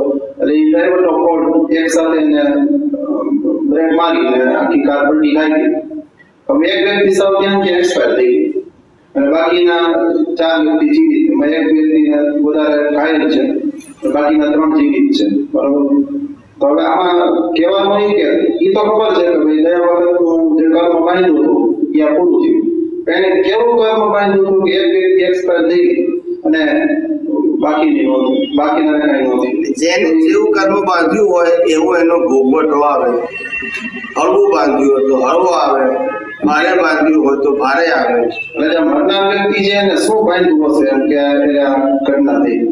મરનાર બાંધનું નોર્મલ વ્યક્તિનો હિસાબ એવો બાંધ્યો છે કે અહીંયા હિસાબનો એન્ડ આવી જાય. આ લાઈફનો શું આવે? એન્ડ આવી જાય. છેલ્લામાં છેલ્લું આયુષ્ય કર્મનો એન્ડ, એનો હિસાબનો એન્ડ આવી જાય. માહિતી વાળો હતો એને ખાલી વેદનીય કર્મનો હિસાબ હતો. કેવું? પણ આયુષ્ય કર્મનો અંત નતો થતો એના કર્મમાં. અને જેને કશું ના થયું એને વેદનીય કર્માય નતું અને આયુષ્ય કર્માયનું નતું. બેમાંથી એક કર્મ બાંધે નતા. ખાલી આ સંજોગોમાં એની હાજરી હતી. શું હતી? એટલે એને કશું વાગ્યું નથી અને મૃત્યુ પાપ નથી થયું. જેવા જેના કર્મ એવો એનો ભોગવટો. તમને સાંભળ્યું બી હશે કે અમદાવાદની અંદર ઘણા વર્ષો પહેલા પ્લેન ક્રેશ થયું હતું. કેનેડાનું પ્લેન ક્રેશ થયું હતું. એમાં બધા માણસો મરી ગયા હતા. એક ખાલી 5 વર્ષનું બાળક બચી ગયું હતું. છાપામાં બીજા બધા મરી ગયા. ક્રૂ બધા મરી ગયા. ખાલી 5 વર્ષનું બાળક બચી ગયું.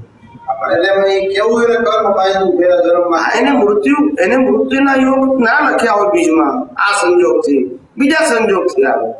હજુ એનું આયુષ્ય કર્મ બાકી હોય, બીજા બધા સંજોગો કર્મના બાકી હોય, તારે ભોગવટો આવે ને.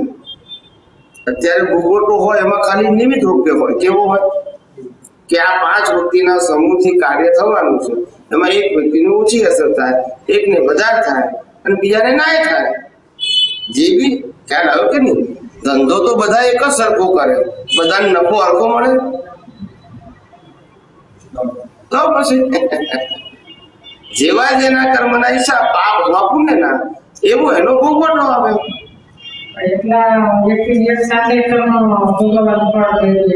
આ તો હોય ને સામૂહિક કર્મ હોય ને. સામૂહિક કર્મ કર્યા હોય તેવો ભોગવટો આવે. એટલું લાભનો સાથે આવે. એમને એના મરનાર જે વ્યક્તિ છે એને ગયા જન્મમાં કોઈ મળી ગયો હશે, આનંદ થયો હશે, એના કારણે ના કર્મ બંધાણો કેવી રીતે? કર્મ બંધાય કઈ રીતે કે એનું આયુષ્ય કર્મ પોતાનું એટલું ટૂંકું લઈને આવ્યો હોય અથવા આ નિમિત્તથી એનું મોત લઈને આવ્યો હોય એવું એને કર્મ બાંધ્યું હોય. નૈમિતિક આ નિમિત્તથી આ થવાનું હોય. ખ્યાલ આવે? એટલે કોઈના મોત ઉપર આનંદ કર્યો હોય એટલે મારું મોત આવે એવું ના હોય. ખ્યાલ આવે? મારું આયુષ્ય કર્મ જેટલું ટૂંકું હોય અને નિમિત્ત આ બન્યું હોય.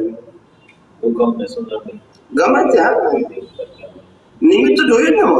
મૃત્યુ મારે નિમિત્ત તો જોઈએ ને, પણ એ નિમિત્ત સાથે મારું આયુષ્ય કર્મ જોડાયું છે માટે મારો અંત આવે.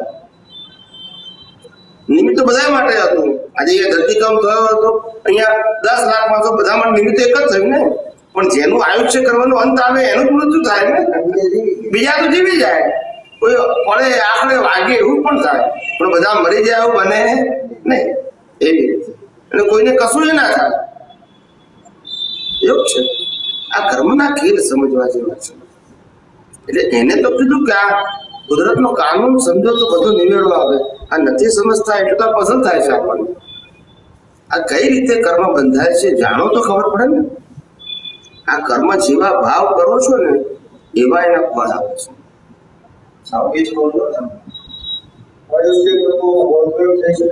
બિલકુલ ના થાય, સેકન્ડની ના થાય. એનું નામ જ આયુષ્ય કર્મ. અમારામાં એવું માની છે કે 7 કારણે આયુષ્યમાં ફેરફાર થાય છે. બોલો. પાણીથી થઈ શકે, કોઈ ડૂબી જાય તો અગ્નિથી થઈ શકે, કોઈ એક્સિડન્ટથી બાઈક એમ થઈ શકે. એવી રીતે 7 કારણો સુધારેલા છે. એનાથી આયુષ્યમાં ફેરફાર થઈ શકે. પછી એ ફેરફાર એટલે એનું જે ખરેખર આયુષ્ય હોય એના કરતા એ વહેલું એના કર્મોના દરેક હોય એની સાથે રહી જાય અને આયુષ્ય પૂરું થઈ છે એવું બની શકે. અમારા જે સ્થાનકવાસી જૈન ધર્મની અંદર મેં આ વાંચેલું છે. કયા કયા કારણોથી આકસ્મિક મૃત્યુ થાય એના કારણો હોય.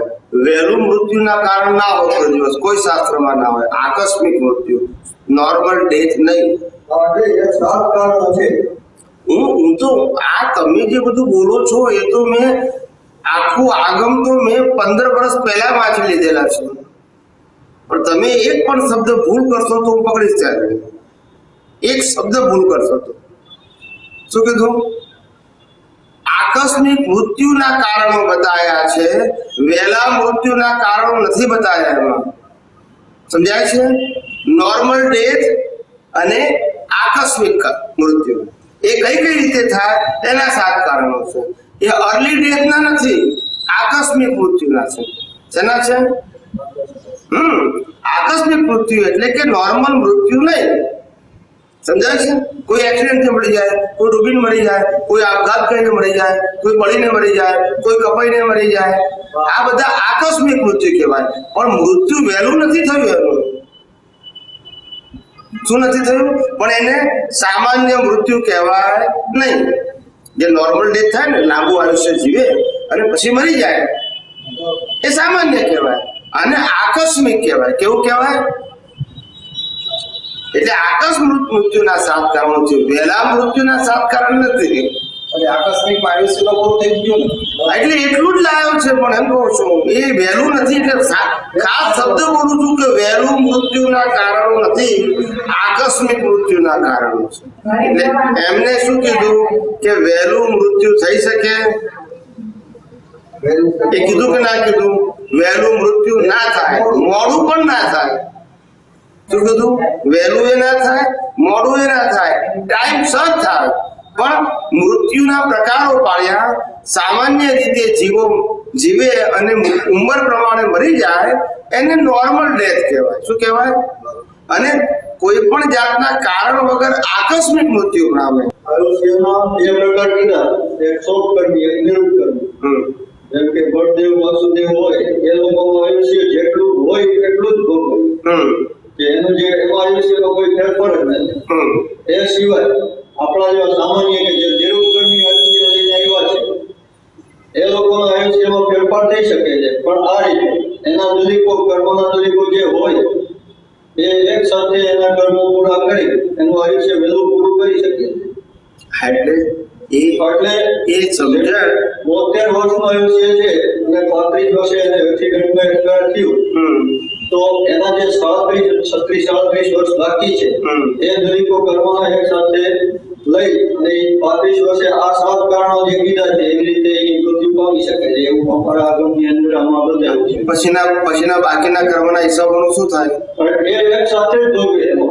જે આ જે એક્સિડન્ટ કે આકસ્મિક જે કહે છો આપણે, એ 7 કારણો એમાં એનો ભોગવટો એક સાથે થઈ જાય. પણ ખરેખર 72 વર્ષનું આયુષ્ય હોવા છતાં 35 વર્ષે એનું આયુષ્ય તૂટી શકે છે. એટલે આ આપણે જે કે વાંચ્યું છે અથવા જે કે સાંભળ્યું છે એ સૈદ્ધાંતિક નથી, શ્રદ્ધાનું છે. શાનું છે? ભગવાને કીધેલું આગળમાં એ વાણી છે. સમજી ગયો. તમે જે બધા સ્ટેટમેન્ટ કરો છો પુસ્તકના આધારે, પણ હમણાં આગળ કહીશ તો બધું ખુલ્લું પડી જશે. પછી શું થઈ જશે? બધું ખુલ્લું પડી જશે. સમજમાં તો આવશે ને. ભલે અત્યારે જે મારી સમજમાં છે એ ખુલ્લું કરું. હવે જેમ છે તેમ કહું. પહેલા આગમની વાત કરીએ, પછી આપણે આ પ્રશ્નની વાત કરીએ. મહાવીર ભગવાનના કોઈ પણ તીર્થંકરે ક્યારેય કોઈ આગમની રચના કરી નથી. એ ક્યારેય કઈ વસ્તુ લખતા હોતા નથી. એમના ગણધરો પણ ક્યારેય પુસ્તકની રચના નથી કરતા. મહાવીર ભગવાનના નિર્વાણ પછી 1000 વર્ષ પછી, કેટલા વર્ષ પછી? પહેલી વખત આગમની રચના થઈ લિપિમાં. શેમાં? આ બધું હિસ્ટોરિકલ પ્રૂફ કહું છું, મારા ઘરનું કહેતો નથી. અને કોઈ આચાર્ય હોય તો એમને આ બધી વાતો પૂછી જોજો, એટલે તમને કહેશે કે આ બરાબર છે. મહાવીરના નિર્વાણ પછી 1000 વર્ષ પછી પહેલી વખત આગમની લિપિમાં રચના થઈ. કેવી થઈ? લિપિમાં, જેને આપણે આજના આગમ કહીએ છીએ તેની વાત કરીએ છીએ. અને એ વખતે કોઈને કેવળ જ્ઞાન નહોતું. શું કહું છું? એ વખતે કોઈને કેવળ જ્ઞાન નહોતું. કોઈને નહીં, એક વ્યક્તિ નહીં. સમજાય છે? પણ 500 આચાર્યોની હાજરીમાં દેવર્ષિ ગણિવર્યની નિશ્રામાં વલ્લભીપુરની અંદર પહેલી વખત આગમની રચના થઈ. એની અંદર 500 આચાર્યોએ જે વાતને ધારણ કરેલી હતી એ રજૂ કરી, એ બધાએ સંમત કરી, એ પુસ્તકમાં લખાઈ. જેને સંમત ના થઈ એ પુસ્તકમાં લખાઈ નહીં. પહેલી વખત આગમની રચના આ રીતે. એમાં કોઈને કેવળ જ્ઞાન, અને એ આગમ લખ્યા પછી પણ એમાંથી કોઈને કેવળ જ્ઞાન ના થયું, ના સમજાય. તમને મારી વાતની ગેર બે છે કે નથી બેઠી? લખાયું તારે કોઈને કેવળ જ્ઞાન નતું, લખ્યા પછી ના થયું કોઈને એમાંથી ના સમજાય, ને આપણે એમાંથી કેવળ જ્ઞાન. મારી વાતમાં કઈ સમજણ પડે છે કે ગોળ લાગે છે? ને આ વાત તમે કોઈ આચાર્યને પૂછો, ઓર્ડિનરી સાધુને ના પૂછો, એટલે તમને સિદ્ધ થાય. વાત શું થાય? અમે આ બધી વાતો તો નાની મોટી સમજીને બેઠેલા છે, એટલે અમને આ બધી વાતો અડે જ નહીં. આ તો સામાન્ય વ્યક્તિ છે. અમારે તો ગચ્છાધિપતિઓ સાથે વાત થાય. હવે આગમના કેવા જ્ઞાતા હોય મોટી મોટી વાતો કરે, પણ અમારે જરૂર જ ના હોય ને વાતની. અમે ટૂંકુમટા જ કહી દઈએ. એ બધા પુરાવા છે કે આગમમાં આમ લખ્યું છે, આમ લખ્યું છે, આમ લખ્યું છે, ફલાણા આગમના ગ્રંથમાં આવું લખ્યું થયું, એ બધું બોલે. હું 2 વાક્ય જવાબ આપી દઉં. તો મારે ચોપડીની જરૂર નહીં ને. શેની જરૂર નહીં? એમની આધાર ચોપડીનો છે. શેનું છે? એટલે ચોપડીઓ ખોટી નથી. શું કીધું? પણ ચોપડી કેવળ જ્ઞાનીઓએ લખેલી નથી. શું કીધું? પણ એ પરંપરા ધારણ કરવાની હતી. શું હતી? ભગવાનની વખતે જે ગણધરો હતા એ ગણધરો જ્ઞાન ધારણ કરતા હતા. શું કરતા હતા? લખતા, પછી એમને એમના શિષ્યોને આપ્યું, એમને એમના શિષ્યોને આપ્યું. એમ કરતા કરતા જ્ઞાન આગળ ગયું 1000 વર્ષ સુધી. પછી લોકોને ખ્યાલ આવવા મળ્યો કે 1000 વર્ષ પછી કે હવે લોકોની ધારણ શક્તિ રહી નથી. એટલે જે કઈ ધારણ થયું લોકો યાદ હોય એ બધું લખી નાખે, નહીતર પછી કશું રહેશે નહીં. તે 1000 વર્ષ પછી પુસ્તક લખાયા. તે આજે જે પુસ્તક છે એ પાછા 1000 રૂપિયા લખાયા તે નથી, એમાંથી પાછા કેટલા સુધારા બધા લખાયા છે. એટલે એ 1000 વર્ષના પાછા મૂળ નથી પાછા. એટલે આ બધું જયારે તમે સમજો ને તારે ખ્યાલ આવે. એટલે આ બધું શ્રદ્ધાની વાતો છે. કેવી છે? ખોટી નથી, પણ નામ આમાં કરતા કાણામાં મહારા.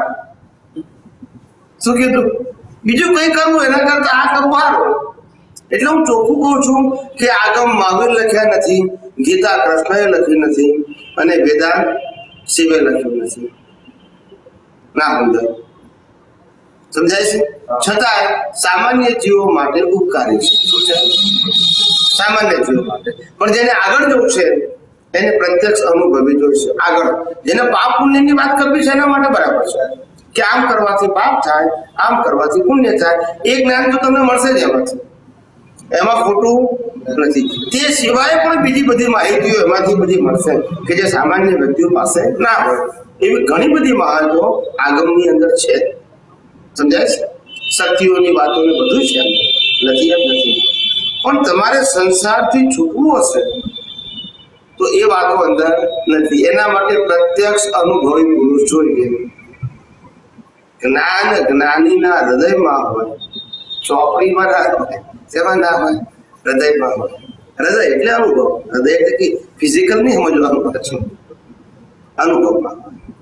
એ જયારે પ્રત્યક્ષ હોય ત્યારે જ કામ કરે. ક્યારે કરે? પરોક્ષ પછી કામ કરે નહીં. પરોક્ષ પછી શુભાશુભ માર્ગ કયો કહેવાય? આમ કરવાથી પાપ ને આમ કરવાથી પુણ્ય, એમ ચાલુ રહે. પછી એ પછી 1000 વર્ષ ચાલુ. દરેક વસ્તુનું જયારે મૂળ જાણીએ ને ત્યારે આપણને ખ્યાલ આવે. મૂળ ના જાણીએ ત્યાં સુધી બધાને તમારા જેવું થાય કે ભાઈ અમારા માટે તો આગમ એટલે છેલ્લમ છેલ્લું. પેલા કે અમારા માટે ગીતા એટલે એની આગળ કશું હોય જ નહીં. પેલા કે અમારે બ્રાહ્મણો કે વેદાંતની આગળ સાચું ખોટું તો માહિતી અને આપણે એક તમે એમ કહો કે આ રીતના ખોટું છે. કેમ કે એકેન્દ્રિયમાં જીવ કીધા છે, એક સંકરોએ એકેન્દ્રિયમાં જીવ કીધા છે. બીજા અત્યારે અન્ય ધર્મોમાં ઘણા બધા ધર્મોમાં માનતા જ નથી. તો એકેન્દ્રિયમાં જીવ છે આ માન્ય છે ને આપણે. હા બોલો. પછી પૃથ્વી, પાણી, અગ્નિ, વાયુ, વનસ્પતિ એ વર્ષો પહેલા જે કઈ એમાં આગમમાં છે, ભલે એ લોકો કેવળ જ્ઞાની નહોતા. અને એની અંદર જ એવી રીતે છે કે છેલ્લામાં છેલ્લા જંબુ સ્વામીનું જે થયું એ મોક્ષે ગયા ત્યાર પછી અત્યારે મોક્ષ વિશે જ છે. બરાબર, સાચી વાત. એમાં બરાબર, એમાં ભૂલ નથી. બરાબર છે, એક્ઝેક્ટ સાચું છે. જંબુ સ્વામી પછી મોક્ષ માર્ગ બંધ થઈ ગયો. છેલ્લામાં છેલ્લા એ કેવડી થઈને મોક્ષે ગયા. પણ જંબુ સ્વામી પણ ભગવાનને મળેલા, તીર્થંકરના દર્શન કરેલા. ખ્યાલ આવ્યો? પણ જેને તીર્થંકરના દર્શન કર્યા નથી એવો એક પણ જીવ એમના મહાવીરના નિર્વાણ પછી મોક્ષે ગયો નથી. શું કીધું? તીર્થંકરના નિર્વાણ પછી જન્મેલો કોઈ પણ જીવ ત્યાર પછી આ ભરત ક્ષેત્રમાંથી મોક્ષે નથી ગયો.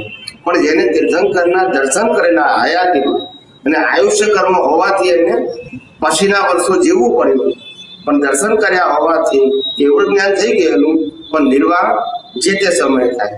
સમજાય છે ને? દરેકનું આયુષ્ય કર્મ હોય પ્રમાણે એવી છે.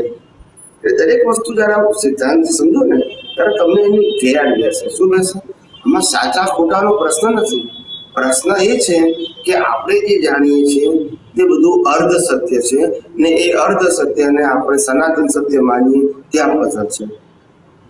ને જો આખું પેકેજ ના જાણતા હોય અને બોલીએ તો શું થાય પછી? એટલે આપણે કોઈ જગ્યાએ ખોટા થવું નથી, થઈ જઈએ છીએ આપણે. એટલે હું કહું છું કે કોઈ પણ વસ્તુ વાંચો, સાંભળો, ત્યારે એનો બેઝ જાણો. શું જાણો? તો તમને ખ્યાલ આવશે. એમાં આપણે વ્યક્તિનું માપ નથી કાઢવાનું, આપણા માટે સમજવાનું છે કે જેથી આપણે ખોટા માર્ગે ના જઈએ. એ સાચું કે ખોટું કોઈ એનો પ્રશ્ન છે, પણ મારે સાચી વાત સ્વીકારવી કે ખોટી વાત સ્વીકારવી નથી એ મારો પ્રશ્ન ખરો કે નહીં? મારે એમને ખોટા નથી કહેવા, પણ ખોટી સ્વીકારવી પણ નથી, કારણ કે મારે અવળે માર્ગે જવું નથી, માટે નથી સ્વીકારી. એ સાચો ખોટો એનો પ્રશ્ન છે. સમજાય છે કે નહીં? હા, એટલે આ બહુ સમજવા જેવી વાત છે. અને આ વસ્તુ તો સાચી કે એકેડેમીમાં કેવું છે. એ તો આપણા પેલા બધા એમને નહીં, તીર્થંકરો તો કીધેલું છે, પણ આપણા પેલા કોણ સાયન્ટિસ્ટ થઈ ગયા? પાણીમાં નહીં, વનસ્પતિમાં જીવ છે. જગદીશચંદ્ર બોઝ એને સાબિત કર્યું. એ ક્યાં તીર્થંકર હતા? એ ક્યાં કેવડી હતા? એટલા વર્ષો પછી એમ નથી કહેતો. હું શું કહેવા માંગુ છું એટલે કે વનસ્પતિમાં જીવ છે એ વૈજ્ઞાનિકોએ પણ સિદ્ધ કર્યું એમ કહું છું. તીર્થંકરોએ તો કેવળ જ્ઞાનમાં જોઈને કહ્યું, પણ વૈજ્ઞાનિકોએ સિદ્ધ કર્યું. એટલે હવે આમાં જીવ છે કે નહીં એવી શંકા સામાન્ય જીવોને નથી, ભલે અનુભવ ના હોય. સમજાય છે? આમાં જીવ છે એવું સ્વીકારતા થઈ ગયા છે બધા. સમજાય છે ને? ઝાડ પાન વનસ્પતિમાં જીવ છે એવું બધા સ્વીકારે છે એમ. એટલે ઘણી બધી બાબતો એવી હોય કે જે સિદ્ધ થઈ જાય, અને ઘણી બાબતો એવી હોય કે જે સિદ્ધ ના થાય. એટલે એને વાર લાગે, પણ જેમ જેમ તમે સમજશો એમ ખ્યાલ આવશો તમને. એટલે આ બધી બાબતમાં જ્યાં સુધી તમે સનાતન સત્ય નહીં સમજો, સનાતન એટલે કાયમનું સત્ય, એ આજકાલનું નહીં, એ નહીં સમજો ત્યાં સુધી જેટલી સમજણ હશે બધી ગોળ ગોળ હશે. કેવી હશે? એટલે આપણને સોલ્યુશન ના મળે. શું ના મળે? પણ નોલેજમાં રહે. શું રહે? નોલેજમાં રહે બધું. એટલે ઘણા બધા લોકો કે સાહેબ મને તો આખી ગીતા મોડે છે. શું કે છે? મેં કહું મને તો ગીતા મોડે નથી, હું તો 5 રૂપિયા લઈ આવું છું. ના સમજાય, બોલતા નથી બધા. 5 રૂપિયાની ગીતા લાવું તમે જ છે ને, એના મગજમાં કઈ જે છે ને. હું 5 રૂપિયા લઈને વાંચું, તારા મગજમાં છે, ફેર શું છે? બોલતા નથી બધા. તું કૃષ્ણરૂપ થઈ ગયો હોય તો હું માનું કે સાચો છું, પણ પેલી ચોપડીમાં છે, આ તારા મગજમાં છે, ફેર શું છે? તું કૃષ્ણ થયો હોય તો ગીતા સાચી, પણ મગજમાં હોય તો સાચું નહીં. એ તો છાપેલું છે, અહીંયા છપાઈ ગયું. એટલે દરેક વસ્તુનો મર્મ જાણો. શું જાણો? આપણે પ્રભાવિત થવાની જરૂર નથી, વિરોધ કરવાની જરૂર નથી, મર્મ જાણો તો તમારી પ્રગતિ થશે. મર્મ નહીં જાણો તો પ્રગતિ નહીં થાય. શ્રદ્ધાથી સમય નીકળી જશે. પછી છેલ્લે આપણને 50, 60, 70, 75 થઈ ગયા, આટલો બધો ધર્મ કર્યો, આટલું બધું તપ કર્યું, જપ કર્યું, પણ કશું પામ્યા એ થાય ને પછી. એટલે સમજણ વગરની મહેનત એ ફળ આપતી મહેનત પણ નથી આપતી, સમજણ સાથે હોવી જોઈએ. આજે પેલો ફોન ઉપર સોદો કરે, આટલા લીધા ને આટલા વેચ્યા ને લાખ રૂપિયા કમાય, અને પેલો આખો દિવસ ખોટ કરે ત્યારે 100 રૂપિયા મળે, તો મહેનતથી પૈસા મળે છે? એટલે સમજવાની જરૂર છે. મહેનત કરતા તમારી દ્રષ્ટિને વિશાળ બનાવો, અને ગમે તેમની વાતોને સાંભળવા પ્રયત્ન કરી સમજવા પ્રયત્ન કરો, તો તમારું દર્શન બ્રોડ થશે. તમને સાચી ખોટી વસ્તુની સમજણ પડશે. પણ એક જગ્યાએ તમે બેસીને ચલાવી દેશો એટલે તમે શેમાં આવી ગયા? કુંડાળામાં. પછી બહારની દુનિયા ખબર પડશે નહીં. એમાં નુકસાન તમને છે. આપણે હંમેશા આંખ અને કાન ખુલ્લા રાખવું, મોઢું બંધ રાખવું, તો આ જગતની બધી વસ્તુ જાણવા મળશે. પણ આપણે નક્કી કરીએ કે ભાઈ આ ચોપડી છે, આ વસ્તુ છે, એ જ્ઞાન છે, બીજાને હું માનતો જ નથી, તો પછી આપણી પ્રગતિ શું થઈ જાય? સ્થગિત થઈ જાય. પછી જયારે કોઈ આપણને ભવિષ્યમાં કે 25 વર્ષ પછી તમે આટલું જાણતા નથી, ત્યાર પછી આપણને શંકા છે, ઓહો અત્યાર સુધી મેં આવું જાણ્યું. પણ જાગવાનું પહેલેથી હતું. ભલે દુનિયામાં ગમે ત્યાં જઈએ, સત્સંગ સાંભળીએ, સત્સંગ કરીએ, વાતો સાંભળીએ, પુસ્તકો વાંચીએ, બધું વાંચીએ, પણ જલાઈ જઈએ નહીં. આપણે શું કીધું? એકવાર કુંડાળામાં આવી ગયા પછી છૂટાય નહીં. ઓપન માઇન્ડ રાખો. કેવું રાખો? જ્યાં સુધી સંપૂર્ણ જ્ઞાન થયું નથી ત્યાં સુધી માઇન્ડ ઓપન રાખો. કોઈ પણ વ્યક્તિની વાત નવી આવે તો સાંભળવા પ્રયત્ન કરો, સમજવા પ્રયત્ન કરો. પછી આપણને લાગે કે આ આપણે કામની નથી તો આગળ વધો. એમાં કે વાંધો છે? પણ કે નહીં, આનાથી બીજું કોઈ વાત સાંભળવાની નહીં, વાંચવાની નહીં, તો પછી આપણે શેમાં આવી ગયા? પછી પ્રગતિ થાય. અને પછી જયારે 25 વર્ષ થઈ જાય પછી કોઈ કે તને આટલું ખબર નથી, ત્યારે આપણે કહો આ 25 વર્ષ સુધી અજ્ઞાન લઈને ફરે, પણ તે કરે શું? તે જ બાઉન્ડ્રી વાંધી દીધું પછી. સમજાય છે કે નહીં? એટલે એટલા માટે ઓપન માઇન્ડ રાખવા અને કોઈ પણ વસ્તુને સિદ્ધાંતથી સમજવા પ્રયત્ન કરો, શ્રદ્ધાથી નહીં. અને આ જગતમાં અત્યારે બધા લોકો શ્રદ્ધાથી અંજાઈ ગયા છે. શેનાથી અંજાઈ ગયા છે? શ્રદ્ધાથી ઉપર જાઓ ભાઈ. હેલું પડે શ્રદ્ધા. એ હેલું પડે પણ માર ખાવાનું છે. એક વાર જો સિદ્ધાંતથી સમજાવો તો પછી આપણને કોઈ વિકલ્પ ના રહે. લોક ગમે તે વાતો કરતા હતા પણ આપણને ખબર હોય કે આ વસ્તુ સનાતન સત્ય છે, બાકી બધી અલૌકિક સત્ય છે, એટલે મારે કામની નથી ને એને ખોટી કહેવાની જરૂર નથી. કામની નથી પછી બધી આપણે આગળ ચાલો. પણ જો ખબર ના હોય સનાતન સત્ય તો ગમે ત્યારે જલી જઈએ અને નીકળતા બીજું દસકો નીકળી જાય. સમજાય છે? અને 10 વર્ષ આપણા પાણીમાં પછી. તમે બધા હજુ યંગ છો, વિચક્ષણ છો, સમજી શકો છો. એવું નથી કે તમને 70, 75, 80 થઈ ગયા હવે મગજ કામ કરતું નથી, એવું નથી તમારી. એટલે તમે હજુ વિકાસ કરી શકો એમ છો, તમારી સમજણને ડેવલપ કરી શકો એમ છો, એવી ક્ષમતા છે તમારી. જે દિવસે સમજણ ડેવલપ નહીં થાય એવી સ્થિતિ હશે ત્યાર પછી તમે તો કહો જે મારા માટે રામે આ છે, કૃષ્ણ આ છે, મહાવીર આ છે, બીજી વાત ના કરો. સમજાય છે? બસ શું કરે બચ્ચા?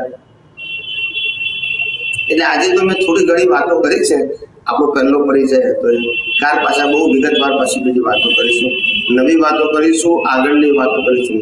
એટલે પહેલા દિવસે ભારે ડોઝ અપાય એટલે હળવી વાતો કરો તમને પચે એટલા માટે. આજે કૃષ્ણને અર્જુને પૂછ્યું તો ગીતા નીકળી ને, રામને કોઈએ ના પૂછ્યું ગીતા ના નીકળી. એમાં રામ શું કરે? પૂછનાર જોઈએ ને કોઈ. જ્ઞાન તો અંદર હતું રામમાં, રામ તો મોક્ષે ગયા. જ્ઞાન તો હતું પણ પૂછનાર હોય તો જવાબ આપે ને, નહીં તો કોને આપે? સમજાય છે? એટલે આ નૈમિતિક વસ્તુ છે. કેવી છે? જ્ઞાની જ્ઞાન આપી શકો ક્યારે? સામે નિમિત્ત હોવું. નિમિત્ત વગર જ્ઞાનને કશું ના કરી શકે, કશું ના કરી શકે. સમર્થ હોય પણ સ્વતંત્ર ના. એને શું બોલવું એના માટે સ્વતંત્ર ના હોય. નિમિત્ત હોય તો જ નીકળે હોય, નહીં તો નીકળે નહીં. છેલ્લે પ્રાર્થના બોલાવું છું. બધા હાથ જોડી દો, આંખો બંધ કરી દો. હે અંતર્યામી પરમાત્મા, આપ દરેક જીવ માત્રમાં બિરાજમાન છો, તેમજ મારામાં પણ બિરાજેલા છો, આપનું સ્વરૂપ તે મારું સ્વરૂપ છે, મારું સ્વરૂપ શુદ્ધ આત્મા છે. હે શુદ્ધાત્મા ભગવાન, હું આપને અભેદ ભાવે અત્યંત ભક્તિપૂર્વક નમસ્કાર કરું છું. અજ્ઞાનતાએ કરીને મેં જે દોષો કર્યા છે મેં જે દોષો કર્યા છે તે સર્વ દોષોને તે સર્વ દોષોને આપની સમક્ષ આપની સમક્ષ જાહેર કરું છું જાહેર કરું છું. તેનો હૃદયપૂર્વક તેનો હૃદયપૂર્વક ખૂબ પસ્તાવો કરું છું ખૂબ પસ્તાવો કરું છું અને આપની પાસે અને આપની પાસે ક્ષમા પ્રાર્થું છું ક્ષમા પ્રાર્થું છું. હે પ્રભુ હે પ્રભુ, મને ક્ષમા કરો ક્ષમા કરો ક્ષમા કરો મને ક્ષમા કરો ક્ષમા કરો ક્ષમા કરો અને ફરીથી આવા દોષો અને ફરીથી આવા દોષો ક્યારે પણ ન કરું ક્યારે પણ ન કરું એવી આપ મને શક્તિ આપો એવી આપ મને શક્તિ આપો. હે શુદ્ધાત્મા ભગવાન હે શુદ્ધાત્મા ભગવાન, આપ એવી કૃપા કરો કે આપ એવી કૃપા કરો કે અમને ભેદભાવ છૂટી જાય અમને ભેદભાવ છૂટી જાય અને અભેદ સ્વરૂપ પ્રાપ્ત થાય અને અભેદ સ્વરૂપ પ્રાપ્ત થાય. અમે તમારામાં અમે તમારામાં અભેદ સ્વરૂપે અભેદ સ્વરૂપે તન્મયાકાર રહીએ તન્મયાકાર રહીએ. જય સચ્ચિદાનંદ જય સચ્ચિદાનંદ, જય સચ્ચિદાનંદ જય સચ્ચિદાનંદ, જય સચ્ચિદાનંદ જય સચ્ચિદાનંદ.